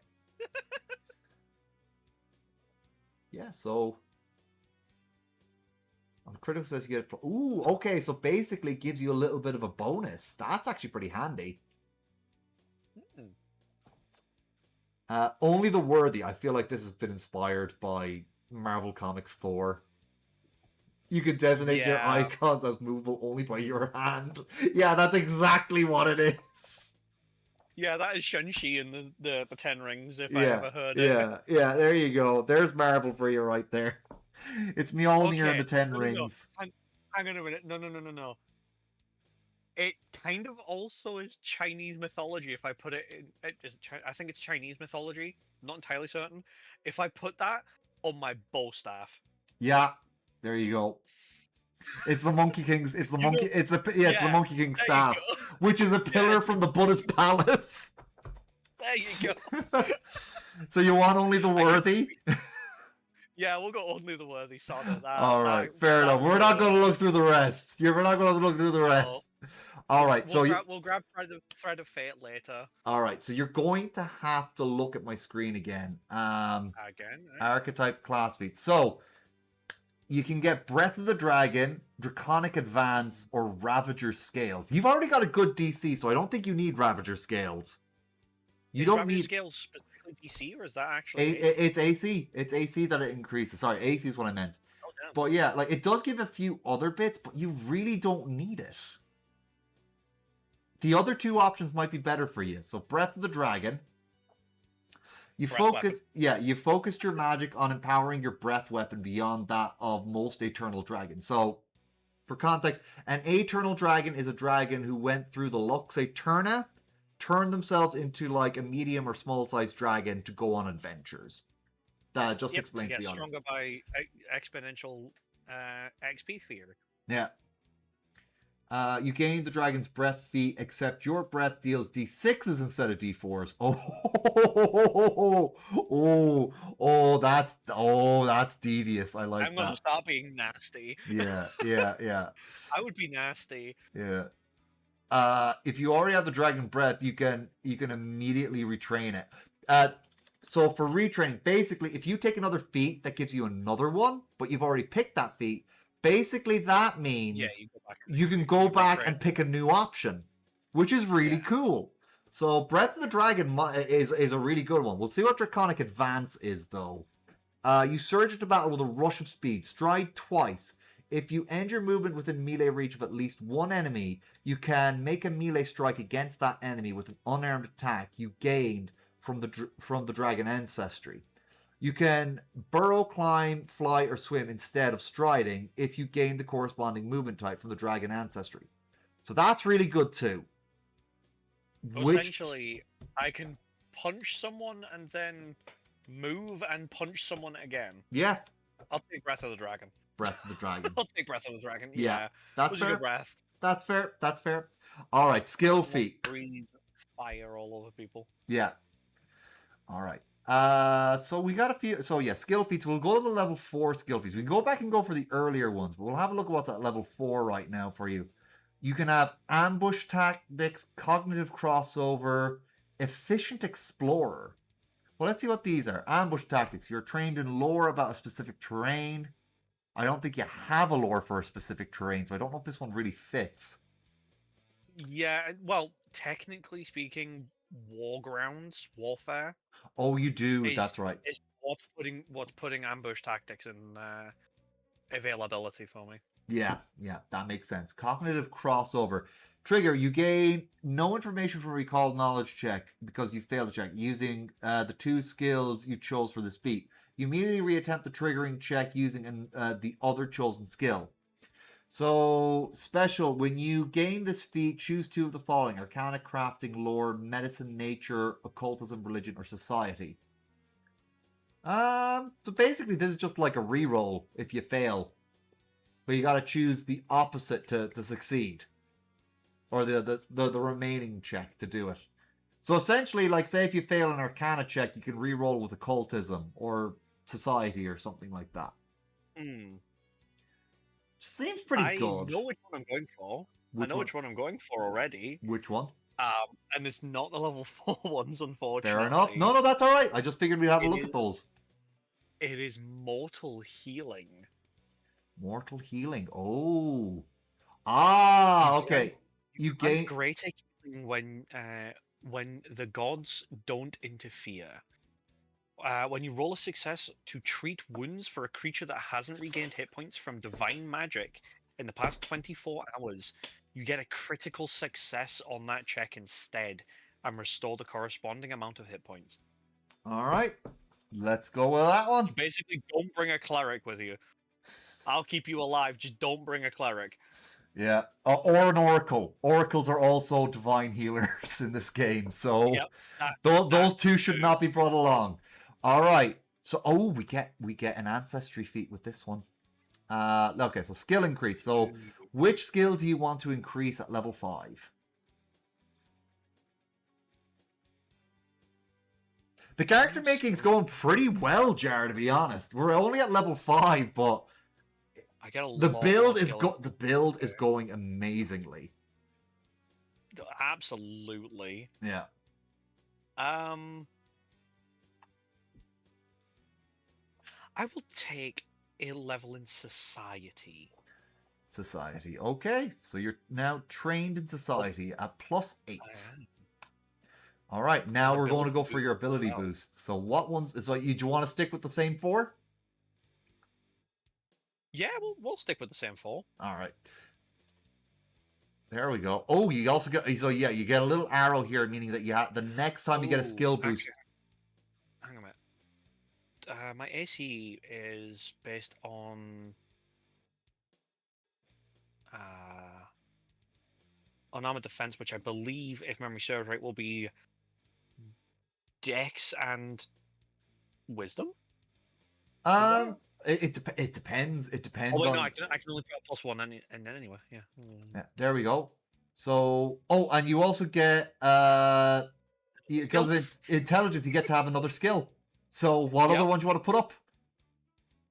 We'll go with intimidation now. There we go. I'm going to become trained in everything eventually. Yeah, seems like it. So, ancestry feat. Ooh, let's have a look at the level 5 ones. So, there's Fey influence. Well, Dragon Fey's right here. There's your Fey influence. Draconic Pride. Oh, Draconic Verve. You focused your magic on restoring your ability to shake off torpor, making it harder for others to force you to sleep or paralyze you. It's circumstantial, but it is actually quite useful. So, in regards to the Dragon Breath that I've just taken at level 4, yeah, the Ancestry feat, does that give me Dragon Breath? Yeah, I don't actually have Dragon Breath at the moment. Let's see. It does say you get it free. I can go back and check, see if it's up near the top. I'm just going to cancel that one for a second. I obviously don't see these. Yeah, it doesn't. Okay, so give me a second to grab the book because I believe astral dragons have a particular breath type. I will go grab the book to see what it is. All right, have a good nap, Jar. I'm just going to get that book real quick and have a look. See you later, Jar. Just gonna go grab the book. No worries. No worries. Uh, This character is turning out to be a very, very powerful character so far. Dragon Ancestry, page 6, and Stroll Dragon should be on the first page. Astral Dragons. What is your breath weapon? Oh! Okay. Mental damage. There you go. So you do essentially you do psychic damage with your breath weapon. I breathe psychically on people and they start dying. Yeah, it's just like you're like, it's just like, what was? Oh God, why is my brain leaking out my ear? So there you go. No. I breathe on them. Yeah. And unbeknownst to me, my breath is incredibly foul. And that causes psychic damage. I've gone nose blind to it. All right. So okay, so we gotta pick a. I do recommend go for a level 5 feat. There's some really good ones here. Yeah. I don't know if Dragon's Endurance. Okay, so you briefly surge magic through your protective force, preventing harm before it can reach you for a short time. You gain temporary. Oh, that's temporary hit points. Dragon's Endurance. That's not a bad one. Temporary hit points equal to twice your level. Oh! So like that would be 10 temporary hit points at this level. Psychic Resilience is exclusive to the Astral Dragon. Yes. That's actually pretty good if you want to grab that one. It get +1 circumstance bonus to mental effects. That's really good. You also get the Resilient Mind free action. Resilient Mind frequency once per day trigger. You roll a successful saving throw against a mental effect. You bolster your mind to throw off that effect entirely. You get a critical success on the saving throw instead of a success. Oh yeah. Okay, yeah, no, that sounds really good actually. Yeah. Oh, Pantry had a really strong. Are you? Oh, Pantry saying you had a really strong mint. I get it now. Yes. I breathe out incredibly strong minty freshness there we because go. I just like ate a star or something All right. stupid like that. Well, we're done with level 5, so we're going to go up to level 6. I must admit these are going a lot faster than I was anticipating. Yeah. No, like, once you get the ball rolling on Pathfinder, it's like, you know. All right, so we can go for some of the past feats here, but there are some really good new ones here. All right, so let's see what we got here. Let's check out so Binding Serpent Celestial Arrow. We got to have a look at this. Imbued a ranged weapon icon or a melee weapon icon with the Thrown trait. Yeah. As you prepare to shoot your weapon, you invoke Divine Serpents to bind your enemy. The imbued icon gains the following ability. Make a ranged strike with your icon. If the strike hits, the target must succeed on a reflex save against your class DC, or the arrow transforms into a multitude of ethereal snakes that coil around the target, immobilizing it until it succeeds on an escape attempt against your class DC. Now, we can easily reflavor those into like little celestial dragons instead of like celestial snakes. Yeah, that would work. Yeah. I mean, technically, dragons you could still do the snakes, and they're just baby worms. Yeah. Flow of War. All right, let's see. Flow of War. So that is an action. Divine battle instincts take over your body, letting you move out and lash with instinctive speed. You become quickened until the end of your turn and can use an extra action to strike or stride. Ooh, I get the haste buff for like a turn. Essentially, yeah. That's cool. I also must admit I do like the sound of Shield of Stone, but I can't technically do that because I don't have... You need the Mirror's Aegis. Yeah, you need to get that. You see, some feats you get locked out of because you didn't pick an earlier feat, which is a shame. Riddle of the Sphinx. That's a body icon. Go with the Binding Serpent, a Celestial Arrow. There we go then. That does sound incredible. Back to my screen there for a second for your free archetype. So we're going to go to the level 6 ones. There's some real fun stuff here. Speaking from experience. Let's see here. Oh, wait. Oh, archetype class. That's where we want. Added the dedication. Scroll back up. So, Draconic Frenzy is a good one. You need Draconic, yeah. Any heritage except an Imperial Dragon, which is the Asian dragon theme, which you are not. You thrash at your foes with a frenzy of unarmed attacks. Strike 3 times with a combination of your claw strike, your jaws, and unarmed attacks you've gained from additional unarmed attacks. At most, one of these attacks can be from each your horn, jaws, or tail strikes, and at most 2 of the attacks can be from one of your claw or wing strikes. You can make the strikes in any order. For example, you can attack with your jaws once, claws twice, or with jaws once, tail once, and claw once. But you couldn't attack with your jaws twice and claws once, or claws 3 times. It's a little bit clunky there, but yeah. Yeah, it's a little bit worded in a clunky manner, but I understand that. It's a pretty good one. Here's another one that's Astral Dragon related. You plan out a movement in your mind's eye that instantly transform it into thought. Moving to the end location without passing through the intervening space. Choose any space you can see that you could reach with a single stride or with a single climb, fly, or swim action. If you have the corresponding speed, you instantly appear in that space you choose. This doesn't trigger reactions based on movement, such as attacks of opportunity. That's really good. Yeah, no, I'll go for that one. We're going with that one. Yeah. Yeah. Sticking on brand with the. All right. I will say that is something that I have been known to do. You know, just appear, teleport around. Yeah.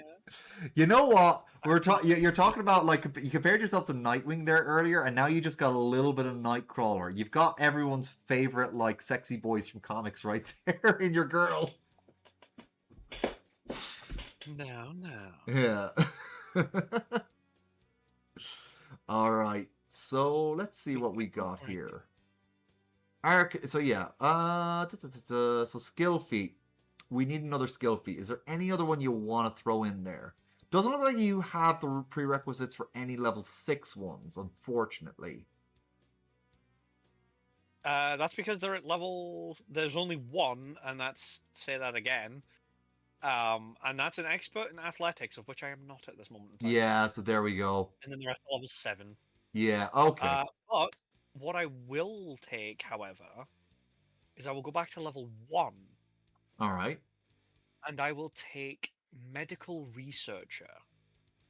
Oh, yeah, we were looking at that earlier. Because my medicine is now 13 to my crafting being 10. Mm-hmm. So now it's relevant again. Now it's relevant. All right. Okay. Well, we're done with level 6. On to level 7. On to level 7. Oh my god, my will save. My will save at level 7. Plus 16. Plus 16. Plus 16. I have a very strong will. Yeah. At level 7, you have a higher will save than any wisdom save a level 20 D&D character would have, because they cap out at plus 11. Yeah, there you go. Eat your heart out, D&D. So now you can pick a skill. Oh, do I go with an additional plus 2 onto my medicine checks, or do I take something else? I mean, you can boost your warfare. True, I could. Boosting warfare would boost it up by 2. Yeah, occultism's also another good one. Really handy. Thing is, taking stealth would also boost me from a 4 to a 13. Yeah. Palm Tree, if it helps, I can help talk you through it to help get you through the decisions paralysis. So don't worry, you're with friends. You won't have to worry about it too much. Like, if you want, you can also have, like we're saying, we can have you and Copper on at the same time, so Copper can also help you. And if it helps, you can invite someone else like Selena or Dragonfae on, if it helps, you know? We will go. Do you know what? Skill Monkey, at least, like, I'm going to be trained in it. We'll go with Stealth. Stealth. All right. Every +1 helps. Yeah. There you go. Plus 13. I was going to say, I just gave myself an additional +9 on that one, so... All right. So Palm Tree does want Copper to be there. There we go. There we go. That's sorted then. General feat. Okay, so let's see. Would you have any level 7 general feats? You do not, but there's still a bunch of options here that you could really use. What do you think? I mean, Ancestral technically Paragon speaking, might by be this okay, by this point in time, I could technically have numb to death because my character could have died at this point in time. numb to death. Okay, where is that? Is it It's a under level 7. It's a level 7 skill feat. feats? Numb to death. Okay. Yeah. No. General feats. General feats. Oh, it's not showing up for me. It is. It's at the very bottom. If you scroll all the way to the top, and it's the okay, maybe not all the way to the top. Down a little bit more. Yeah, it's not showing up for me. It's stopping at level 3 for me. Very bottom of your list. There you go. Numb to death. There you go. I Yeah. could technically have had that by now, but I have also just realized Oh, you need the... prerequisite Yeah, there's a die hard. prerequisite for Die Hard. Yeah. Yeah, unfortunately. Yeah.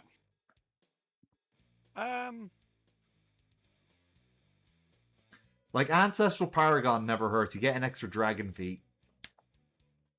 Yeah. Ancestral Paragon never hurt.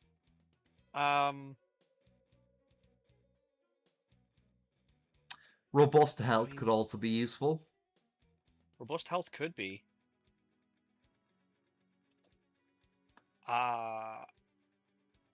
Again, Die Hard is actually really, really good. You die from the dying condition at dying 5 rather than dying 4. Oh yeah, that could really save you. Mm-hmm. Breath control, I think, there is actually a dragon one, isn't it? No, it's not. Okay, never mind. There is a breath control from the dragon options too, but that one's specific to dragons. Hmm. Right. Yeah, we'll go with Die Hard. Die Hard. Okay. Why not Die Hard? Exactly. John McClane would approve. I was going to say it's a Christmas movie. It is a Christmas movie. I fully agree. All right. Ooh, and these are Born of the Bones of the Earth. I must admit, this is a lot to read. Let me see what Peerless Under Heaven says. That's the one I'm on at the moment. For as long as there has been gods, there has been war. Or they have made war. Yeah. And you aim to stand atop the pile when the fighting is over. When you critically succeed on a strike, divine skill at arms guides your weapon, granting you the critical specialization effect for the weapon group. If you already had access to the critical specialization effect for this group, your weapon gains an additional critical specialization effect of the Grievous rune. Oh yeah, that's actually pretty good. It does some nice damage to enemies. After your spark transcends your impeccable battle form strikes fear. An enemy of your choice within 30 feet must succeed and will save against your class CC or be frightened 1. That's basically the frightened condition for 1 turn. And also, it's like minor fear. The creature is then temporarily immune to this effect for 10 minutes. This is an emotion fear... Okay. Yeah. Or Trespasser in Death's Realm. We're going with the unkillable kind of vibes as well, so okay. it also fits. You slide through Death's realm, not caring that Death is jealous for those who escape. You gain the Energized Spark feat, and your choice of either Vitality or Void damage. When you critically succeed on a strike, you pull your target closer to death from your stolen connection. The target must attempt a will save against your class DC. On a failure, they become enfeebled for enfeebled 1 for a minute. And this has the curse trait. When you spark Transcendence, your divine spark draws part of death closer to you. Until the start of your next turn, any living enemy that starts its turn adjacent to you or enters a space adjacent to you takes 1d6 void damage. All right. Yeah, we'll go with Trespasser and Death's Realm. All right. There we go. Your And then energized we will spark. go We got to pick the damage for that now. Void. Why not? All right. Void damage. Gonna There we go. start pulling out my void damage. All right. We are now. Also- Oh yeah. So hold on now. Yeah. Also exchange all of my abilities. Any of my exemplar abilities I can exchange for void damage now. Lovely. All right. I'm just gonna. So I can beat a bitch with a stick that's void damage. Very nice. All right. So yeah, Pamtree's just saying there just needs to ask when Copper wants to do it, which is fair. All right. Absolutely. So class feat at level 8. If we're going to put you up to level 8 now, let's see how crazy this bumps up now. AC 24, as well as your DC. Your fortitude is a plus 15. Your reflex is a 14, and your will is a 17. It's doing pretty good. Jesus. Class feat time. Yeah. So let's have a look at the level 8 ones before we go down. Oh, okay. You only get an additional 2, but forward gaze into life and additional icon. Let's have a Yeah. look at those. Trespasser into Death's Realm. I literally just got this because of the fact that I got Trespasser into Death's Realm. Yeah. Love it. Oh yeah. So Yeah. which one do you think you're going to go for? Because they both look real good. Despite the constant cold of death at your back, you keep your gaze forward into the realm of life. You release two 15-foot cones, Jesus Christ, aimed exactly opposite of each other. One ahead that deals vitality damage, and one behind that deals void damage. Either a basic reflex save, each with a basic reflex save of your class DC. Creatures that critically fail take 5 persistent damage. Damn. Yeah, persistent damage is essentially DOT for tabletop. Yeah. Yeah. Also, I just imagine this as the dragon, the vitality is coming out your mouth, but then your tail splits open like Shin Godzilla, and then the void damage comes out of the tail. Or even better. Yeah. Even better. I use twin stars. There you go. In Those ball form. There you in go. ball form. And I split myself 2 bodies, one firing a blackened arrow, one firing a light arrow. There you go. That also works. Yeah, we'll go forward into Gaze of Life. Forward into the Gaze of Life. Alrighty. Now, for the free archetype, there's some good ones for dragons at level 8. Oh, I planned out my own dragon with Dragon Ravager, and I'm like, whoa, with the options. Yeah, Oh no, we gotta go archetype class feats there. I keep forgetting that. Alright, let's see what you qualify. So, empowered size. This is when your dragon form gets to be bigger. You go to size large. And it's fun. It's fun. You can also widen your breath, which is another really good one. So you can hit more enemies with those D6s of damage. That's cool. Incredible resistance. So basically your typical resistance, which you picked earlier. Your draconic resistance increases to be your level. Okay. That's actually pretty good. You'd be surprised how much that saves you. And that would help. And tail swipe is you do have the tail unarmed attack. You extend your tail and swing it in an arc against foes. Make a single melee strike with your tail against multiple enemies, up to 2 foes. So that's not too bad. But I think, in all honesty, empowered size and widened breath are the 2 best options there. What do you think? I'll go widened breath. Widened breath. Okay. All right. So 60-foot line, 30-foot cone, or 10-foot burst. Mm-hmm. Okay. Yeah. Sounds cool. There you go. Let's go for that. All right, skill feat time. Let's see any level 8 skills that I get. I get none. None. Because apparently I'm not good enough. Not good That's enough. fine. I'll make it work. This I'll make it happen. work. This happen. Look, skill feats. Well, they do help. They're not the ones that'll save your ass in a fight. So don't worry too much about that. Exactly. Yeah. Exactly. Um.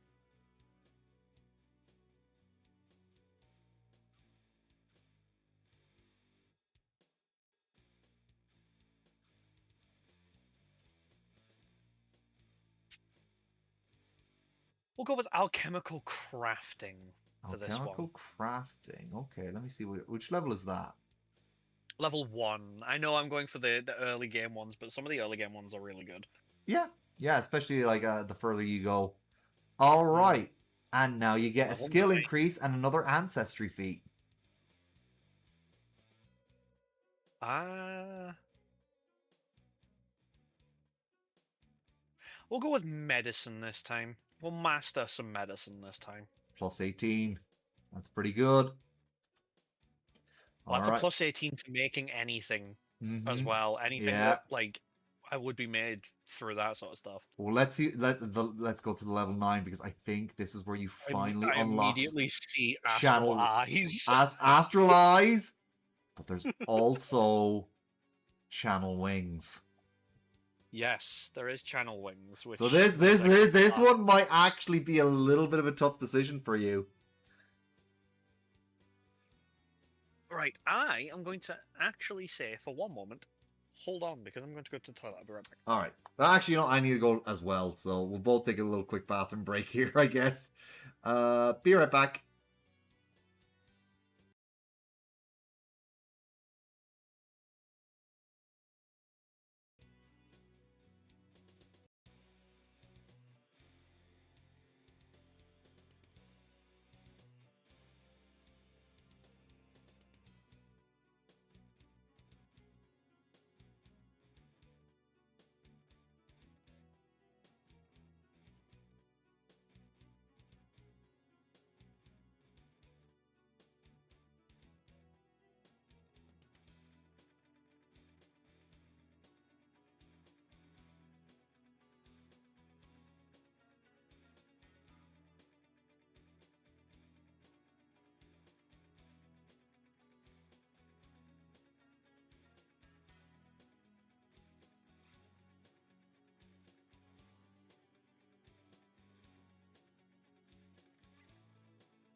There we are. Okay. I'm back. I'm back. Give me 1 second to get this back up. Welcome. There we go. And let's see, TTRPG stream. There we are. Welcome back. All right, and also welcome back to Jar as well. Welcome. I hope you had a good nap, my our good friend Jar. All right. Now, let's see here. We're on your ancestry feats. So, and I believe you were eyeing up either astral eyes or channel wings. So the choice is fly or a special type of sight that is exclusive to astral dragons. Yes. Or the other thing that is exclusive to dragons, not necessarily astral dragons, though, Mm-hmm. is the Ethereal speed or ethereal speed. I don't entirely know. The one just above. Oh, Couple yeah, levels. ethereal stride. Yeah, All right. ethereal stride. Again, you got to be quick. Mm-hmm. If You you're do. saving people like on the battlefield, you got to be quick. You do. You do. So what you thinking? So I'm gonna go with the ethereal stride. All right, ethereal stride it is. And there. Oh, yeah. I also have to level you up to level 9. And there we go. That is level 9 sorted for you. So sorry, I'm just looking at some of these. You remain alert to threats around you. Your proficiency rank for perception increases to expert. Yeah. Pretty good. I'm an expert at perception now, apparently. There. Yeah. Lovely. And your perception is your initiative in Pathfinder. Yeah. All right. Well, Oh, it is now level 10. we're up to We're halfway halfway. there, everybody. Yeah. Or ability boost. Living on a prayer. All right, ability boosts. Okay. So, do you want to go for the same 4 again? Yeah, we'll go for the same 4 again. All right. Might as well. Like, Yeah. I might as well keep this going as I'm doing this. Yeah. Makes And you get an extra thing for your intelligence. I do indeed. On this one, we will go with Arcana. Good choice. Arcana is always useful. Trait. All right. Arcana is indeed always useful. Now, let's have a look at your level 10 class feats because I'm very excited about those. So, you get Breath of Vital Ash. Ooh, that would actually work very well with your dragon. Yeah. Double breath. Yeah. Exactly. Reddish ash stains your icon. Impossible to clean off. Every time you exhale, a tinge of red, a tinge of red and a scent of spiced smoke float upon your breath. Although this is a You can be body icon icon, against- so it don't. I have a body icon. Oh, you do have a body icon. Okay. I have the body icon of the Northern Star. That's right. Oh no, that's your tattoo. I technically also, I believe, let me just double check. The bangles? Was it bangles? Yeah, the bangles are. Oh, does it? Well, Oh, no, they're worn. they're worn. Yeah, because body is actually your physical body, I think. Yeah. Okay. Fair enough. All right, so I wouldn't be able to do that one anyway. Exalt and Violence. You critically hit an enemy this turn. God. Yeah. Pillars of Light deal 4d6 spirit damage with a basic reflex save against your class DC, which is 29, by the way, now. Yeah, absolutely vile. I love it. Oh god, this damage increases to 7d6 if you're 12th level and 10d6 as 17th. Holy Christ. That is, well, there's no better way to heal your friends by killing the guys who are trying to hurt them first. Before they take any damage. Yeah, look, damage is just preemptive healing. Oh, wait. I tell everybody this. Hello, Shenanigans. Welcome in. This is actually one of Selena. This is one of the friends I just if you're wondering how I know you're there, it's because I got this thing called Mix It Up. It tells me when people arrive. Selena, Shenanigans. Shenanigans, one of the friends I made at FanFest. Welcome on in. Welcome in. We are just about halfway through building my good friend Selena here as a Pathfinder character. Hi. Yeah. Oh, okay. Journey of the Sky Chariot can be imbued into a worn icon. Small wheels, flaming wheels, or another signifier of flight sprout from your icon as it gains the power to lift you off the ground. Your icon gains the following effects. Your icon keeps you hovering even without conscious effort. You can remain in the air until the end of this turn, even if you do not use a fly action. Yeah. However, you also, for 1 minute, gain a fly speed equal to your speed or 20 feet, whichever is greater. which is which is equal to your speed, really. That's the greater one. It'd be 25. Yeah, 25 feet. So 25 that's foot, actually yeah. pretty good. Like, and then I there's just put bangles on my legs, yeah, and I now fly.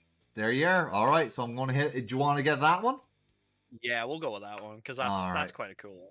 I like All right, that. you're going to have to look at my screen again for free archetype. Ah, yes. Yeah, so level 10 archetype. Okay. Well, you qualify for one, which is stupefying breath. Oh, and Yes, it is exclusive. It's exclusive to the Astral Dragon. Transform your Yeah. breath into an overwhelming push of information, temporarily overloading the minds of creatures in the line instead of harming them. Yeah. For once per hour, when you use your dragon breath, change the effect from mental damage to instead require a will save against your class DC. This version of dragon breath has the divination, mental, and occult traits. There you go. All right. Do you Alright. want that one? Yeah, why not? All right. There we Why go. not? Skill feat time. Let's see how. Do I get anything? Oh, I You get have level some 7 level ones? 7 ones. Paragon Battle Medicine. I was about to say advanced first aid. Oh, I've seen that one. There's two of them. There's two of them for your healer side of things. Yeah. Use your medical training to alleviate sicknesses and assure fears. Both are really good. Use medicine or to administer first aid instead of stabilizing a character or stopping bleeding, you reduce an ally's frightened or sickened condition by 2. Holy god. Yeah. Oh, I can see it's or remove uncommon either as of well. these conditions. Yeah. Wow. Okay. And then And you Paragon got it Battle because you got Battle Medicine and you're a master in medicine. Hell yeah. Yeah. Whereas Advanced First Aid, you're just a master in medicine. So, ooh, yeah, I can see why Yeah. this one, despite being the same level, it needs 2 requirements to get. Yeah. So I guess Paragon Battle Medicine. Yeah, definitely. I'm reading it through though. Oh wait, hang on a minute. Yeah, you've learned modern uses for battle medicine. Whenever you successfully use battle medicine, you reduce the target's sickness, enfeeble, or clumsy by 1. That's good. Like, reducing status effects is always good. Yeah, if you are legendary in medicine, you can choose to reduce a target's frightened or stunned condition. Reduce their frightened? Oh, so many things frighten you in this game. That'd actually be insane. And if you have the godless healing feat, which I do, you choose you can choose to reduce the target's stupefy or drained condition by 1. If you have the mortal healing feat, which I do, yeah, you can reduce all available conditions by 1 for the target who hasn't benefited from vitality or healing magics in the last 24 hours. Yeah. If you critically success on a roll, before applying the effects of this feat, you reduce all available conditions by 2 of the target instead. Holy Jesus Christ. Well, yeah, I mean, that just beats Advanced First Aid out of the water, doesn't it? Absolutely. Given the fact that quite literally, like, I just need to get to Legendary Medicine, which by this point I could have already done. I kind of just didn't decide to do it. But yeah, at this point in time, I'm basically using battle medicine for everything, and I'm curing you of pretty much everything. Selena, I also want to point out your exemplar DC has finally surpassed your AC. It's 29. Yes, it surpassed it. I was going to say it surpassed it at level 9. Ah. Is what it did. Is when it did it. My exemplar DC is 2 higher. Yeah, that's pretty good. That was because of my godly expertise. Oh, I see. We're over halfway now. We are. There we go. Do you know what? Yeah. Can I do it? Please, no. Let me do it. It won't let me make medicine legendary. Oh, not yet. Not yet. Is that at a certain level? I think you need some certain skills. But what do you want to pick right now? I really want to pick medicine, but I can't. Sod it. We'll go with no. We'll go with nature. Go with nature. We'll go with Okay. nature. All right. Yeah. Plus 17. General. Oh, I get some 11 feats now, and I can also get numb to death. Nice. All right. So, let's have a look at the. Yeah. You do. Oh, Sanguine's Tenacity. That sounds like blood stuff. Prerequisites +4. Your blood carries permanent regenerative properties. Well, dragon. The penalties from enfeebled and the penalties from and penalties and the penalties and and lost HP from your drained both affect you and the condition values as if they were lowered by 1. You gain resistance to persistent bleed. Ooh, that's good. And reduce the DC checks to recover from persistent bleed damage to 11 or 6 if you have particularly effective assistance. So that's I've got vigor, which is campaign requirement. So we'll stick away from the campaign requirement ones because of not entirely knowing whether or not they would be good. AP one. I have to figure out which one is AP. Well, actually, it's also it's Sanguine Tenacity is also AP, but it is not in. Oh, I think this is like. Oh, Shroudkill is here too. There's the other friend I made. Shroudkill and welcome in.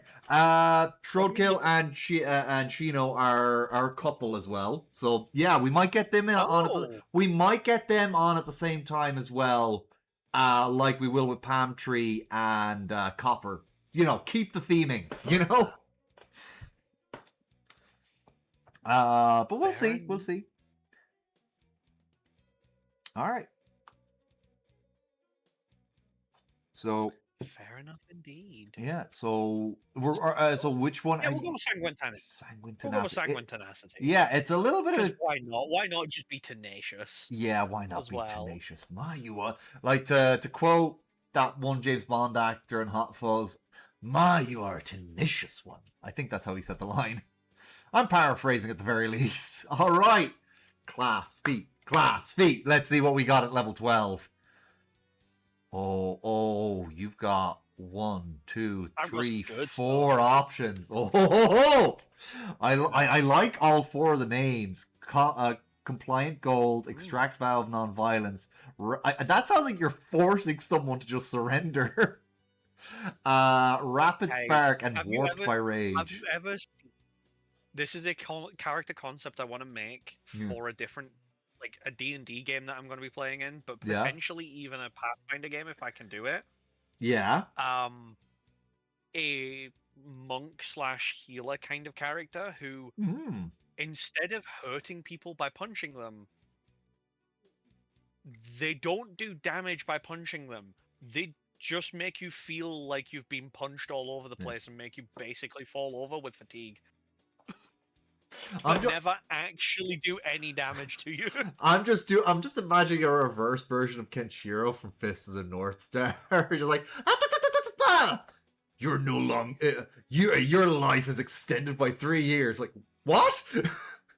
I just eliminated a tumor. I had a tumor, not anymore. Yeah. No. So I'm specifically referencing the wrong way to use healing magic. Oh, okay. Fair enough. So in that anime, the main protagonist character we follow has the ability to use healing magic and is taught to use it in such a bizarre way. So much so, side tangent by the way, so much so that we allow side tangents at the very end of it, he basically goes up against an enemy who has the ability to reflect all damage dealt to themselves back onto their enemy. Oh, fun. He runs at this person, sheathing his hands in healing magic, and just beats the living shit out of them. God damn. But because he's also healing them at the same time, they technically don't take any damage. There's nothing there to reflect. Nice. So he just kind of beats them up and ends up physically wearing out their body to a point where they can no longer fight, and yet has done no actual damage to them. That's one way of winning, all right. It's something I've really wanted to try, and to a degree, D&D 5e itself has Yeah. a class that's very similar to that, Wave with Mercy Monk? the We're the Mercy Monk. Ah, that's the one I was thinking of. And I've always had the thought process of making a Way of Mercy Monk who just doesn't deal damage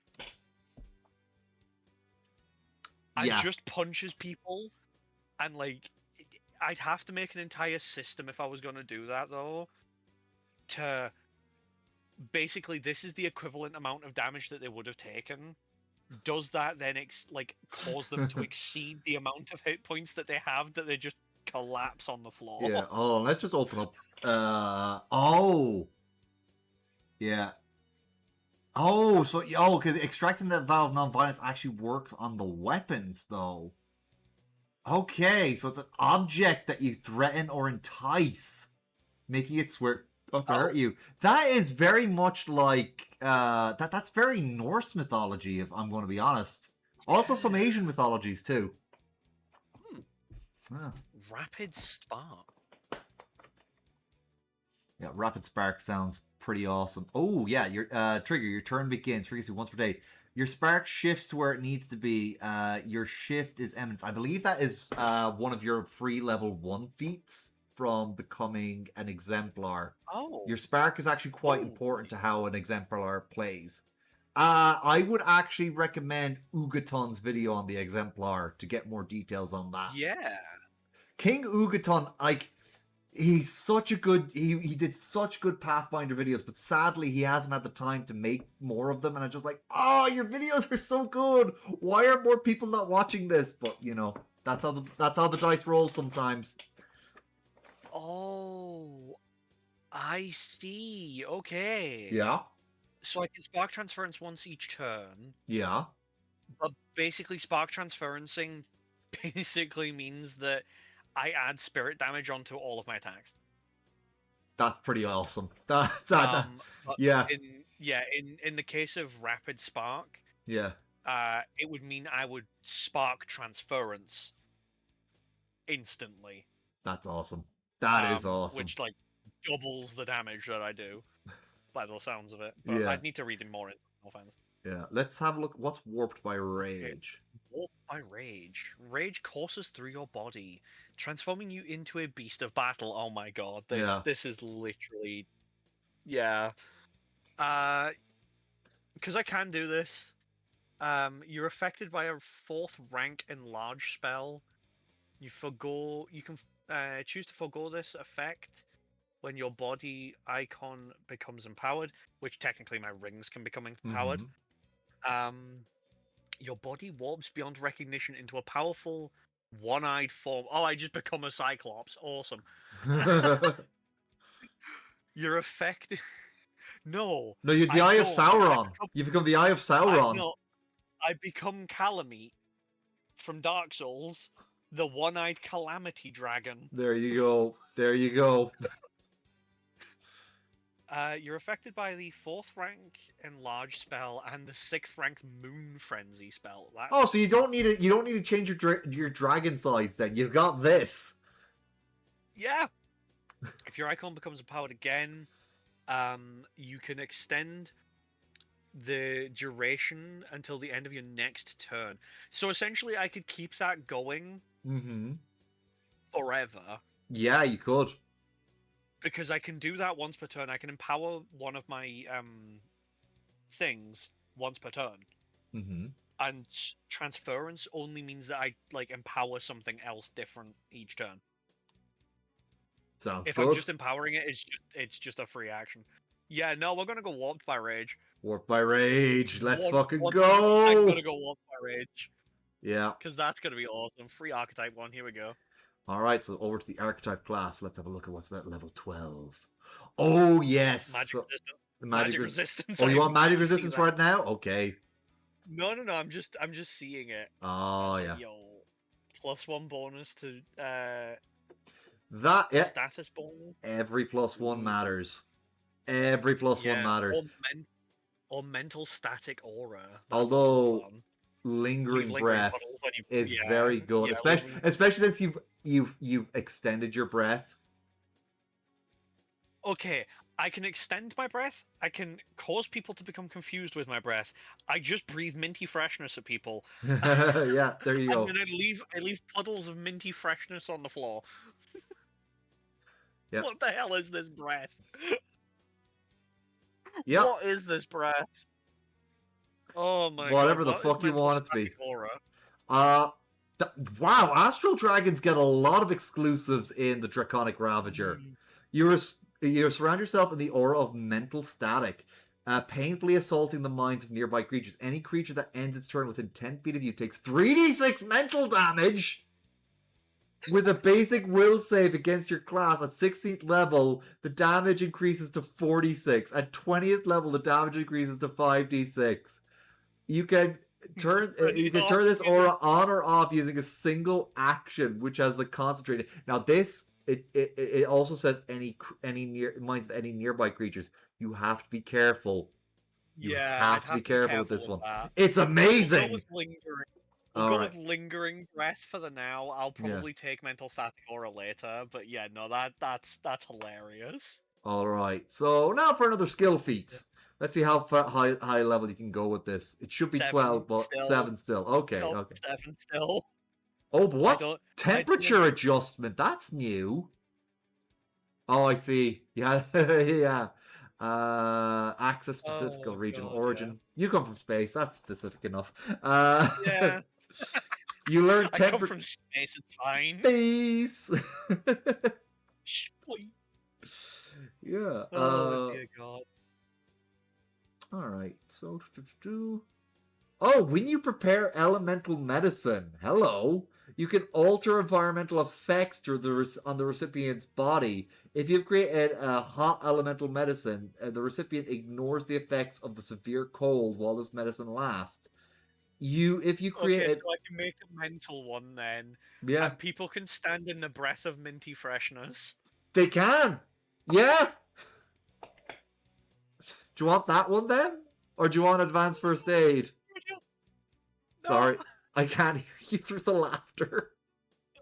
We'll go with temperature adjustment. Yeah, like All right. that just seems hilarious to me to immediately be able to like breathe fucking minty fresh all over the floor and then just be like, "Hey, just come stand in the minty fresh, you'll be fine." Your AC has now caught up to your DC. Yeah. Can I take medicine? I can't take medicine. God damn it. What do you I want to thought I take take. instead? Ah, You can increase something else, or you can pick a new trait. But the only ones left are athletics, deception, and performance. Yeah. We'll go with Arcana. Why not? We'll Boosting dump on Arcana. Arcana. Ooh, plus 20 to Arcana. For a maximum of Mhm. 40. That's actually pretty damn good. All right, another ancestry feat. So let's see what you got to get at this. Ooh, level Oh, 13. okay. Okay, So Corona of Power. yeah, a Corona of Power. You're liking that one? All right. Oh no, I'm just starting at the top. Oh yeah. So so this Use one isn't. momentum. It's not astral exclusive, but still pretty good. Well, near enough. Yeah. Any creature that touches you or damages you with an unarmed attack, melee weapon attack, without the reach trait takes 3d6 damage. Just for hitting me. So you gotta yeah. So that is a good defensive spell. Mm-hmm. Well, ability, I should say. Pretty good. Empowered mass. So that one makes you big. Ah, yeah. Yeah. Ethereal Horde? Okay. Yeah. Ethereal horde you can kind of ignore. Yeah. It's not. Frightful presence! I can immediately look at someone and they'll just become scared of me. Yeah, they'll shit their britches. Yep. Summon Draconic Servitor is fun because you get to like summon another dragon to fight by your side. A small dragon. Send a wave of power through into your scales, hardening and thickening and hardening them. 10 minutes, you gain resistance 10. Wow, resistance 10 to physical damage except adamantine. Yeah. However, every time the resistance applies, the resistance value decreases by 1. When it reaches 0, when resistance reaches 0 after reducing physical damage 10 times, the effect ends. Okay. And then I've got reflective scales, which is you can cast reflective scales once per hour as an innate spell. Mm-hmm. Okay. Sounds good. We'll go with hardened scales because it seems like I'm pretty much a frontline fighter at this point in time. All right. Hardened scales it is. Frontline fighter medic. All right. How the hell this one works out, I don't know. And we're up to level 14. Ooh, look at those numbers. Look at those delicious numbers at level 14. I do find it hilarious that your thievery is a +5, which is great in D&D, but it's awful at this level in Pathfinder. Oh yeah, no, it's awful. It's like even if you get a nat 20, that's a total of 25, which would be great in D&D. Not going to help you much here. Great here. Yeah, not great here. Scrolling down. Complete the hero's journey. Oh. Excuse me. Frequency once per 10 minutes requirements. You have spark transference at least of at least 2 different icons in the last 10 minutes, and your divine spark currently dwells in a third icon. As your divine spark travels through each of your icons in turn, it gains power. Mm-hmm. Accumulating its journey when it enters your third icon. Your spark transference of your final icon, but instead of its normal effects, the item casts the 3-action version of harm or heal, heightened to half of your level rounded up. Excuse me? Mm-hmm. That's pretty good. That's pretty good. Incredible. That's pretty incredible. Good. Yeah. No. I'm sorry. Infinite Blades Celestial Arrow. Yeah. Okay. I'm just going to cast Unlimited Blade Works. Essentially, yeah. I'm just casting Unlimited Blade Works at that point. Yeah. You're Arthur in Fate's Day. Yeah, I'm Archer in Fate's Day, yeah. Yeah. Oh dear God. No, we're gonna go complete hero's journey. Complete hero's journey. All right. Dipping that in. More. Yeah. I can heal more. You're gonna have to look at my screen there for a sec because we're on to level 14. Okay, there's only one. It's Draconic Reflexes. This is actually pretty good though. Your body reacts to your foes almost faster than you can think, lashing out to punish their mistakes or to guard you from their assault. At the start of each of your turn, when you regain your actions, you gain an additional reaction that can be used for one of the following reactions gained from Draconic Ravager feats: Bite of Opportunity, Lashing Tail, Twisting Tail, Wing Deflection. Ooh. Yeah. Or I could just become so mentally fresh that I just break people's minds. It's up to you. I'm gonna break people's minds. All right, Let's mental go. static aura. Yeah, mental static. Let's go. Now for your skill feat. I want to see how far it goes now. Still to level 7. Level 7. Do you want advanced first aid? No. No. Okay. What do you want?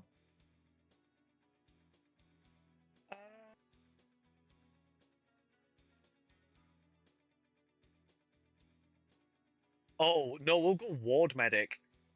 Actually. Ward Medic, okay. Level 2 Ward Medic. When you use Treat Disease or Treat Wound, you can treat up to 2 targets. If you're a master, which I am, you can treat 4 targets. And if you're legendary, you can treat 8. Now, Can't get to that yet, but we'll see at level 15. I can't hit legendary yet. I might be able to in this next level, though. Alright, so 1 skill increase. I can hit legendary. Legendary medicine. Let's go. Alright, time for ability boosts. Do you want the same 4? God. Yeah, let's go for the same form. Might as well. All right. So there Wait, we hang on a go. minute. Dexterity didn't go up. See, here's the thing. Sometimes you got to pick it twice. Like you have to do it the next skill increase. That's the thing. It's the same for your dex. Oh, Yeah. So yeah. you Once picked it's it done, once now now, but you gotta wait for next points. time. So next level dex will be 6, con will be 5, and whiz will be 5. Your intelligence did go up to a 4 at least, but still, Yeah. it's you're preparing for the next time, and Yeah. your intelligence went up one, so you get to pick an additional one. We will become when I. Oh wait, no, I can just pick another skill. Okay. Yeah, We'll take. Yeah, we'll take thievery. Why not? We'll take thievery. thievery. Yeah, let's get that. Let's get that over. There we go. It's at plus 22 now. It's useful now. All right. Oh yeah, I This is gotta. giving you the itch for our D&D game on Sunday. Well, Palm Tree, guess what? It's gonna be happening. It's Yeah. gonna be happening, and we're gonna have some good shit. All right. Now you get another general feat. Yeah. Oh. We will go. Ancestral Paragon's always good if you want an extra ancestry feat. Yeah. I mean, I've said that so many times now, but I don't think you need it. Yeah. It's either Ancestral Paragon or Robust Health at this point in Which time. are I'll go both... with Ancestral Paragon. All right. So that then we get another option, I believe. There we go. Yes, we do. All right. So it's only a level 1, but there's some good ones here. Empower Wings is not bad. It gives you a bit of a jump speed. But you've already got the... Oh, you also got... Oh, Reincarnation Feat. That's an interesting one. Additional unarmed attacks, always good as well. Yeah. Yeah. I'd ignore Horde Hauler, you don't need that. Draconic Cantrip's not a bad one.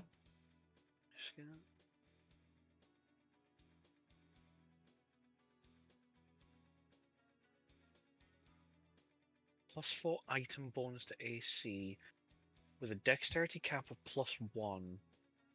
I'm just gonna quickly double check that. All right, take your Does time. that do anything?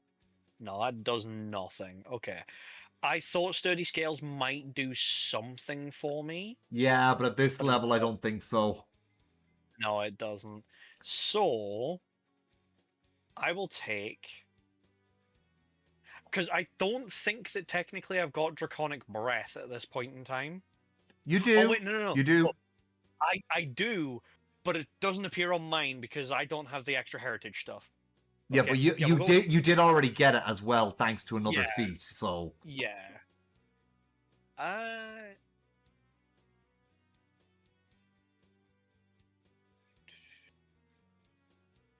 So if I took additional unarmed attack, I'd be able to attack twice. Mm-hmm. With, like, say, my tail, for Yeah. instance. Okay, we'll go with that one. Go with additional We'll go with unarmed that. We'll go with the additional. Yeah, and we'll go with additional tail. All right. So now we get Healer of the World, Teacher of Heroes. There you go. All right. Immediately, you read the first one, and it's she's a healer. Your legacy is written in the lives you save. In your presence, coughs cease and aches abate, and a soft glow fills any living being in your presence. Magic flowing from one hand stitches wounds, and vigor ebbs from the other. After your spark transcendence, choose any number of willing unconscious creatures in a 30-foot emanation. Each of these creatures that's dying loses the dying condition and remains unconscious at 0 HP. And each one that isn't dying gains 10 temporary hit points. That is amazing. Yeah. All right. There we go. You knew what I was going for. Oh. This character is becoming a monster. Oh yeah. All right, we're at level 16. Level 16. Class feat. Ooh. Let's have a look at the level 16 class feats. Ooh, there's some nice. These look really nice. Some of them do, in all fairness. Ooh, Crown of Rule. That sounds fun. The weight of authority falls heavily upon you, as well as nearby creatures. All enemies in a 15-foot burst within 60 feet take spirit damage equal to your level with a basic will save against your class DC.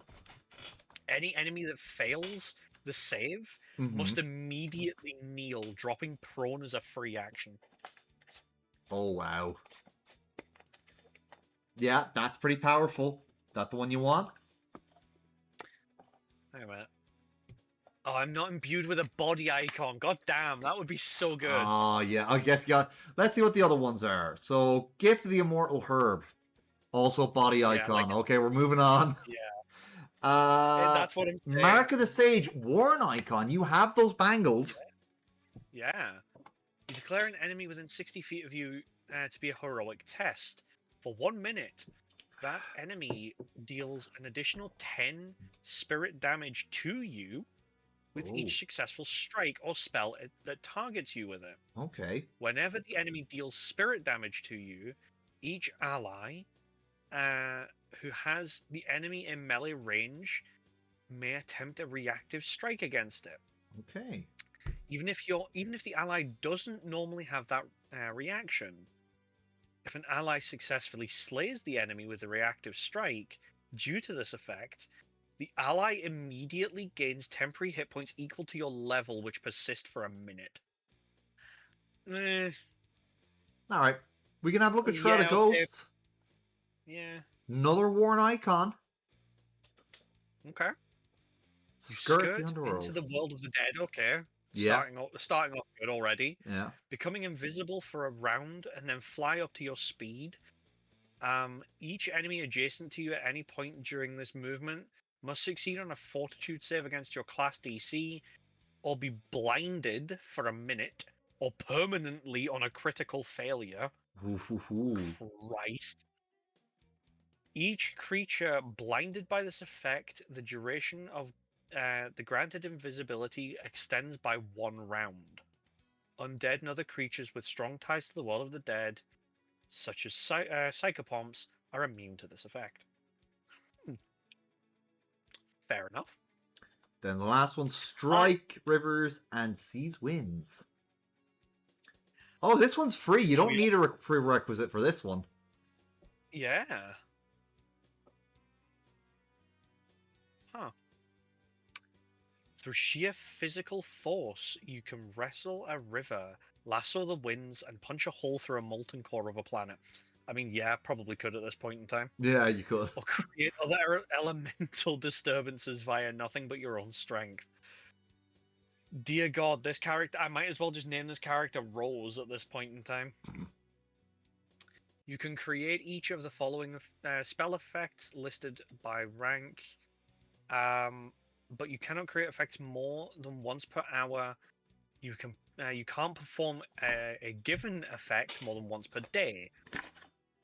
So, Christ, I can just cause volcanoes to erupt, water to become under my command. I can make a howling blizzard, and a hydraulic torrent, as well as punishing winds. I will go with Crown of Rule, though. Yeah. Oh, you remember you can't take Crown of Rule because you don't have the Crown Oh no, of you Rule, do. Yeah, sorry.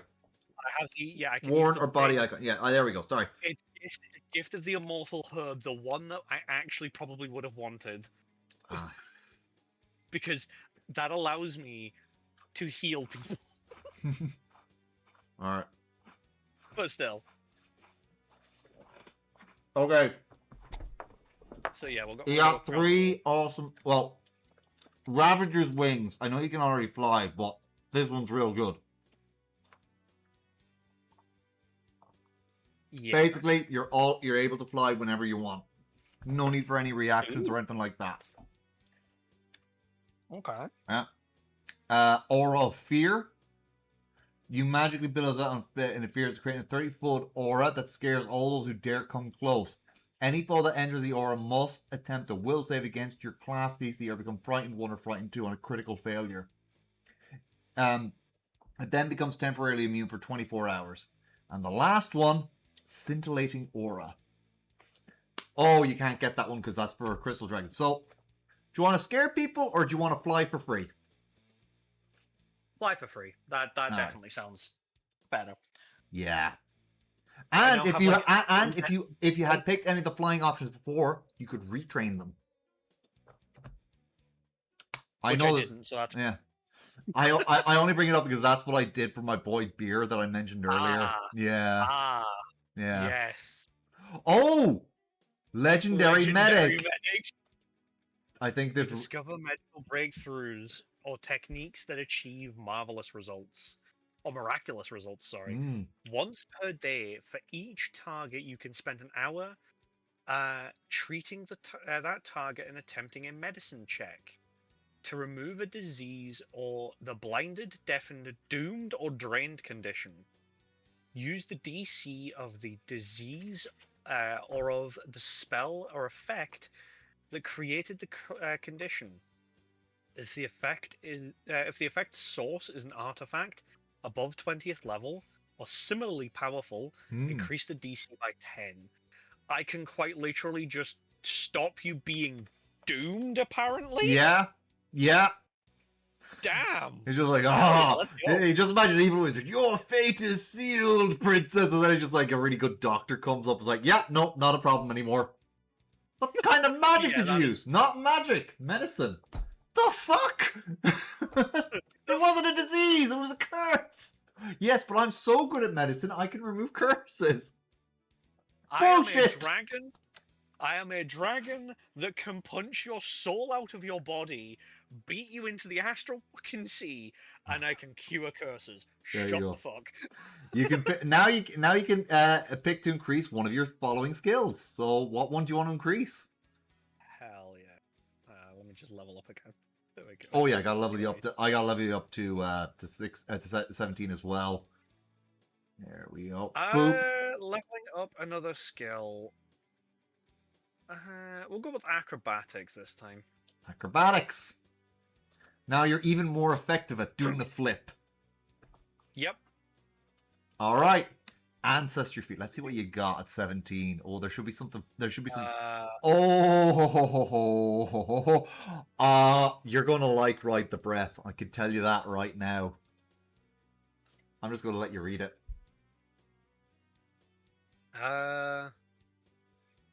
I just gain 5. Well, Draconic Resistance is really good because I can just gain 5 resistance to like all forms of damage. Apparently. Yeah. That's pretty good. That's pretty permanently as well. Yeah, like, yeah. Just permanent. Actually, focus or hyper focus speed, should I say? Allowing you to move extremely quickly. Fair enough. Also, for 10 minutes, you gain a fly speed of 100 feet. Mm-hmm. Or you get 120 if you've already got a fly speed. Which I do. Mm-hmm. You additionally gain 20 feet. 20-foot status bonus to this fly speed.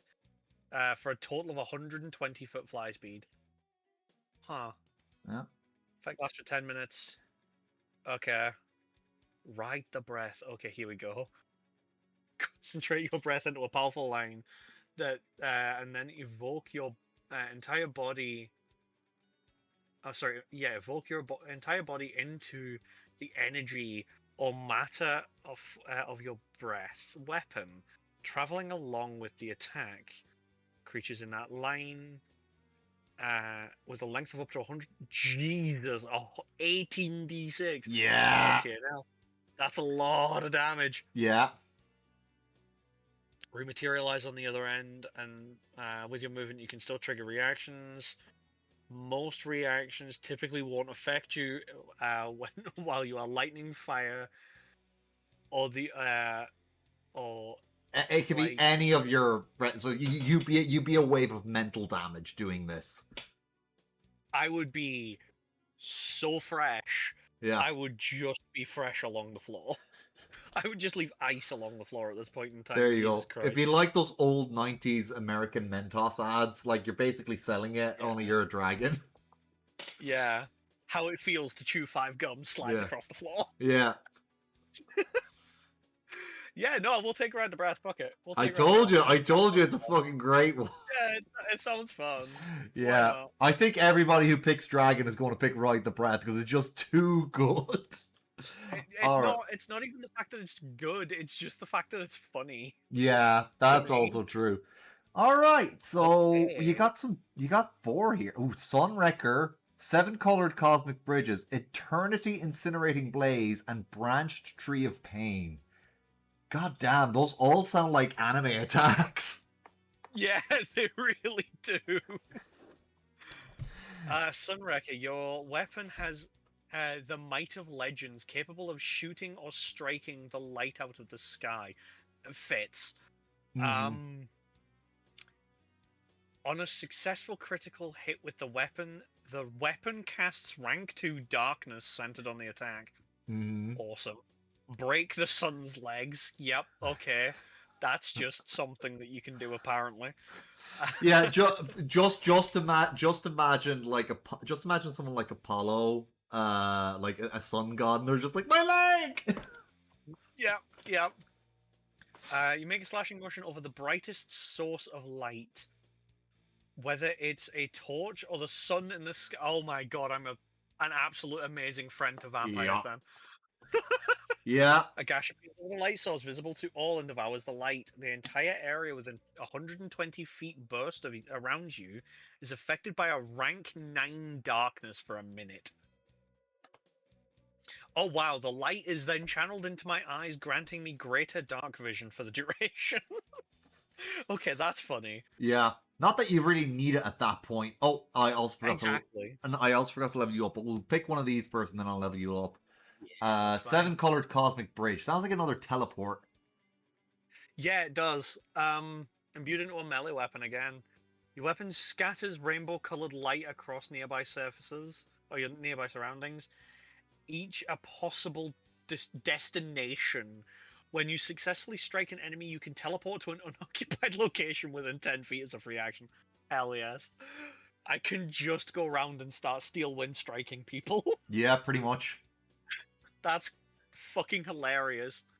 But you just start doing anime shit to that one. Yeah. Fucking flying around smacking people. You swing your weapon in a wide arc, releasing a blazing rainbow that deals 96 spirit damage and 96 damage of the same damage type of your weapon to all enemies in a 60-foot cone. A Damn. basic fortitude save against your class DC. As the rainbow ripples out, you use it as a bridge to teleport to any location within the area's effect. We're going with that. All I right. don't even need to read the other ones. We're going with that. All right. You got Like, more teleportation, you basically more movement. you got two teleportation AoE attacks. Hold on, I gotta put you up to 18 on my screen real quick before we go on with your free archetype. Okay, archetype class beats level 18. Let's go. You get furious momentum or lethal claws, but I think for furious momentum you need. Oh no, you can Nope. take it. So furious momentum, your draconic attacks gain fury momentum as you continue your relentless assault, growing more and more powerful as you continue a string of frenzied attacks. Your unarmed attacks you gain from your draconic ancestry all gain the forceful trait. Hell yeah, let's Which do is it. okay, there we go. Yeah, let's just go that one. Might as well at this point Alright. in time. And your I'm skills feat. already broken. I'm already too incredibly broken. All right. You haven't unlocked anything past level 7. So what else do you want for your level 18 skill feat? You firmly believe in the technique of strengthening one's life force, spiritual energies, and bodily fluids through the application of colored light. Okay, that works too. What's that one Uh, called? chronotherapy. Or Chronotherapy. chromotherapy. No. Where is that? Chromotherapy. Sorry, chromotherapy. Oh, okay. Fucking Oh hell. yeah, I think I saw Second that one one. earlier. It's called level 2. Okay, Yeah, so level 2. yeah, there it is. Chromotherapy. There we Using go. a torch or other artificial light source to illuminate an area of dim light or darker, you use a combination of alchemical reagents, medical compounds, colored lenses to turn 1 light into 7 lights, allowing you to help an ally recover from persistent damage. I might as well. We're near the. Oh my god! I just hit level 19 for you, and both your AC and DC are 40. And there's Oh still 1 level to go yet. yeah. Okay, we need to pick a skill increase first, though. So, do you want to pick a new one, or do you want to increase an existing one? Let's go athletics. Athletics. Okay. Plus 21. Yep. All right, and now you get a general feat. I want to see how far you can go up to a level. Ooh, incredible scout. What? Master and perception. Oh, because you get master and perception for hitting this level. I'm gonna go with blood sense though. Which level is that? Level 7 is literally just above it. Oh yeah, I see it there. Ah yeah, that makes more sense. You're extraordinarily sensitive to the presence of blood. As a medic, I kind of should be. Yeah, that makes sense. You gain blood sense, and as an imprecise sense with a range of 15 feet.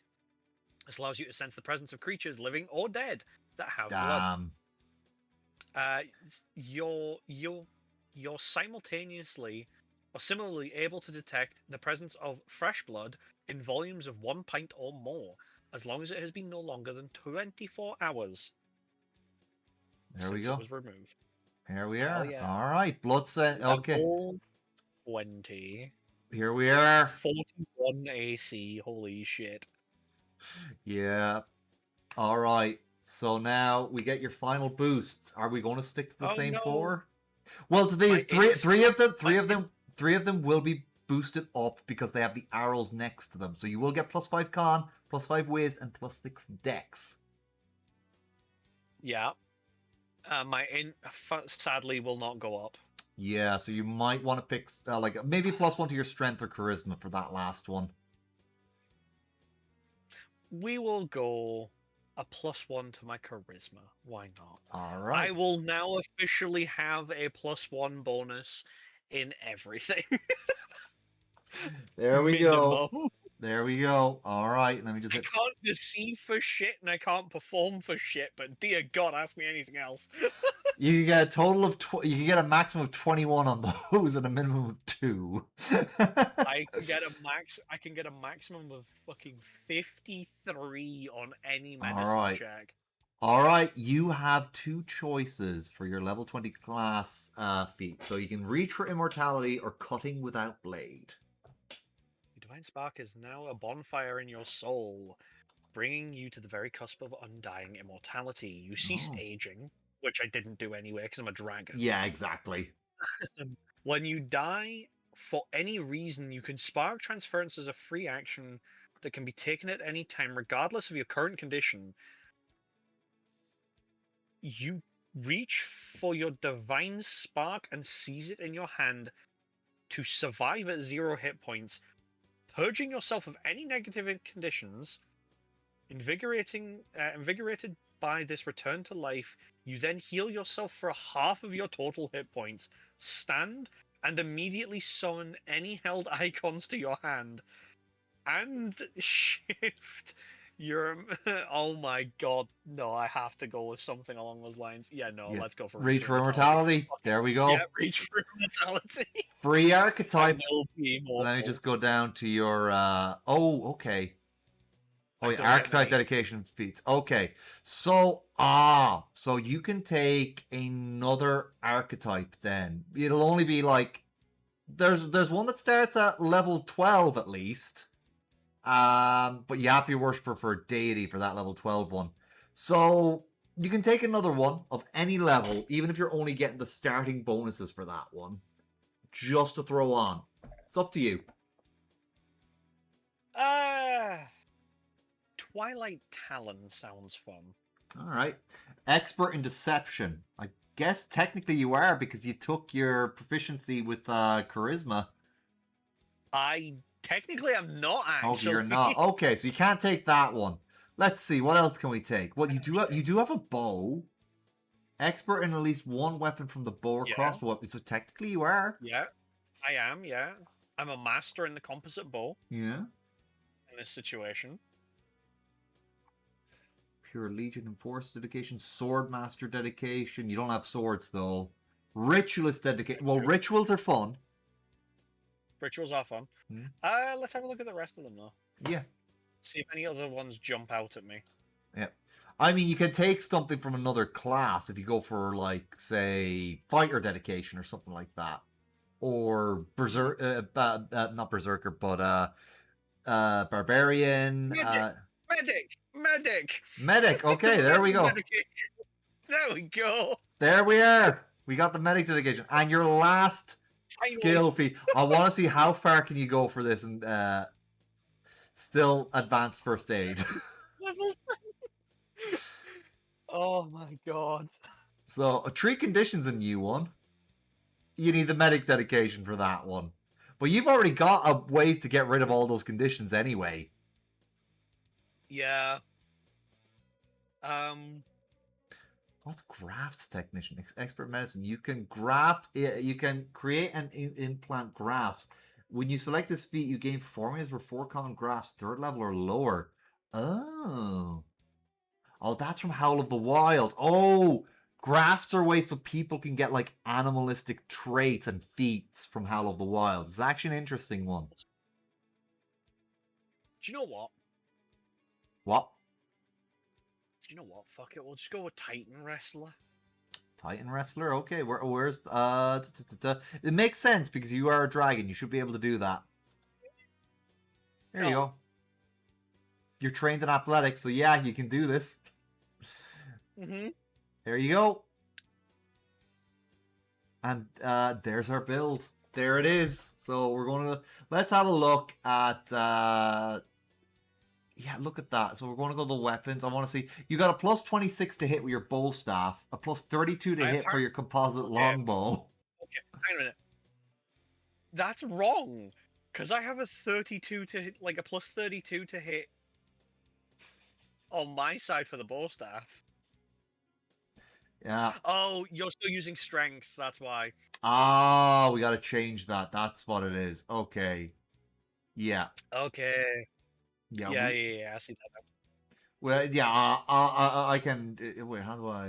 Yeah, it's in the options. Okay, it's in the options. I can figure that out later. Yeah. So plus 32 is what it should be, but still, that's really fucking good. We didn't need to get any defensive gear because you're unarmored. No. So you're fine. Yeah.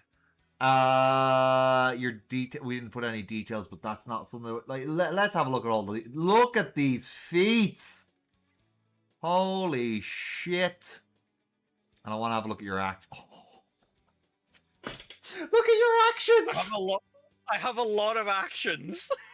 You have so many actions. It's insane. I'd like to point out half of these will come from the skill medicine. Yeah. Oh god, there's so many. Anyway. And look at those numbers. Okay. Look at those numbers. Yeah.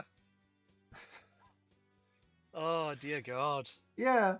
Even if you roll a nat 1 on half of those will you could still like naturally succeed on any of those because they're so high. Now, obviously, like end game challenges, those ones would be you'd still have to roll high enough to beat those. But if you come across any low level ones, you just automatically succeed, even on a critical. Well, no, actually, if you roll a 1 and it is a critical failure. Pathfinder works different from D&D. You'd have to roll a 2 or higher to be able to succeed in most things. But yeah, still, point still stands. Plus 28 thievery, despite only being trained. That's insane to me. And plus 1 performance and deception. I am only expert in acrobatics and arcana, and legendary in medicine. In medicine, everything else is just trained or like completely untrained. Yeah, there you go. Well, I think this was a very successful first stream of this. God. Absolutely. So this was hella fun. Yeah, it was. Okay, so folks, this was the first ever stream of Pathtuber. Thank you all for joining us. And now we need to see I gotta ask Selena, how do you feel we have represented your VTuber in Pathfinder? There are so many elements to this that probably would require me to go through and read it properly. Mm-hmm. But for all intents and purposes, yeah, no, that's pretty damn close. There we go. Well, you Pretty heard damn it, you close. heard it straight from her mouth.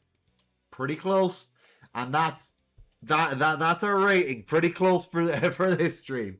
All right, I don't know who will be on the next stream. I have a lot of interested people, some viewing in the audience, but we will see what we get in the next one. So for now, I am going to go check on Twitch to see who's on right now, so we can raid out to someone. So let's see who's on right now. Red Claw's on. Oonges is on. Oonges is playing Overwatch. Yeah. Fairbanks Dwarf is Lord? just chatting. Dwarf Lord, okay. It's Dwarf Lord's birthday today, actually. Oh, okay. So that'll be quite nice. I'd actually you're gonna have to send me Dwarf Lord's full name, because I don't think I have Dwarf Lord. I know Dwarf Lord's a good friend of yours, but we haven't been acquainted yet. So I guess yeah, Dwarf Lord would be good. Also, if anyone hit follow, I've noticed my followers have gone up, but Twitch has been terrible at telling me. Thank you for the follow. I am sorry I didn't get those alerts. Anyway, yeah, we're gonna start rating out to Dwarf Lord. Alright, there we go. Yeah, thank you. I'll just get his name now. Yes, Dwarf. Okay, there we go. Dwarf _ Lord 74. Okay. Yeah. There we are. Happy with that. That's actually pretty fucking cool. There he I'm is. not gonna lie, that was really fucking cool. Yeah, that was fun. See, you can see how fun you see how fun it is to just start. Like once you get the ball rolling in character creation in Pathfinder, it's so fun. This is why I thought it was a good series, and I'm glad, because I was speaking to this in Phoebe Bain's server, and Phoebe Bain also wanted to do this, and I'm glad I was able to beat the bigger Pathfinder VTuber to it. Because everybody be like, you're just copying Phoebe Bain. And I'm just like, aha, I did it first. Although I'm sure I'm not the first person to go up with this idea. It is a fun idea, but I doubt I'm the first person to go up with it. As much as it's annoying though, Yeah. you will still get called out for being like the one to copy Phoebe Bain. Look, I'll have the receipts. They could be salty bitches all they want. They could be like, you're copying Phoebe Bain. You have the paper copies of the receipts, right? I have the receipts, bitches. Anyway, we're going to start our raid to Dwarf Lord. Now, I might stream on Saturday. I don't know. I will have a schedule up for next week. I keep not putting out my schedule, and I apologize for that. But Selena, do you have anything else this week? And if not, do you have what are your plans for next week? So I do have something on Saturday. Lovely. Me, Palm Tree, Dragonfair, Copper, and a couple of other people as well. We are going to be doing quite a big collab between us all, playing Metric Chameleon. Oh, I have Palm that. Tree and a couple of other people's, it'll be a couple of other people's first times going in there and playing it. Nice. So we will be doing that on Saturday. Next week for me, after that, will be my standard streaming schedule week. That's Tuesday, Wednesday, Thursday. Nice. Tuesday will be the EP stream, and we will get back to Pokemon as well with Nabe. Nice. I'm sorry, Nabe, if you're watching. It's been fucking horrible. I actually have to reach out to Nabe for like collabs as well. I've known him the longest, and I still haven't done a collab with him. Yeah, no, I need to do more collabs with him. I need to do collabs with a lot of people. Same. I think that's part of the reason why I did this. Is a good excuse for collabing. Exactly. Yeah, it's a good excuse to hang out with friends. Wednesday of next week, I am finally finishing Baldur's Gate 3 with Seraphina. Nice. And then last but not least, Thursday, I'm going to be starting the new RPG game series that I'm going to be doing, that being something that I've stolen from Faye. I'm not going to hide it. Faye does a a solo RPG game, like series that she does, where she'll ask everybody to get the game that she wants to play, and then essentially run through the game from start to finish and get any endings and such. And I will be pretty much doing the same, albeit mine's going to be a little bit longer than hers because so far, currently, Final Fantasy IX is winning Oh with a well, landslide. nine is A great. landslide. I played it on both my flight to and from Berlin for FanFest, and it was well worth it. Nice. Anyway, Yes, Faye, you did hear your name. I'm gonna Go start the on. raid now. So we Oh, got So yeah, Selena, got a thank few you so seconds. much for joining me for the first ever stream of Pathtuber, and thanks everybody so much for watching. I will see you all in the next one, and I will have a schedule for next week out soon. I'll figure out if I'm going to stream on Saturday or not later. All right, guys. Yep. Bye bye for now. Bye, Bye. everybody. Bye.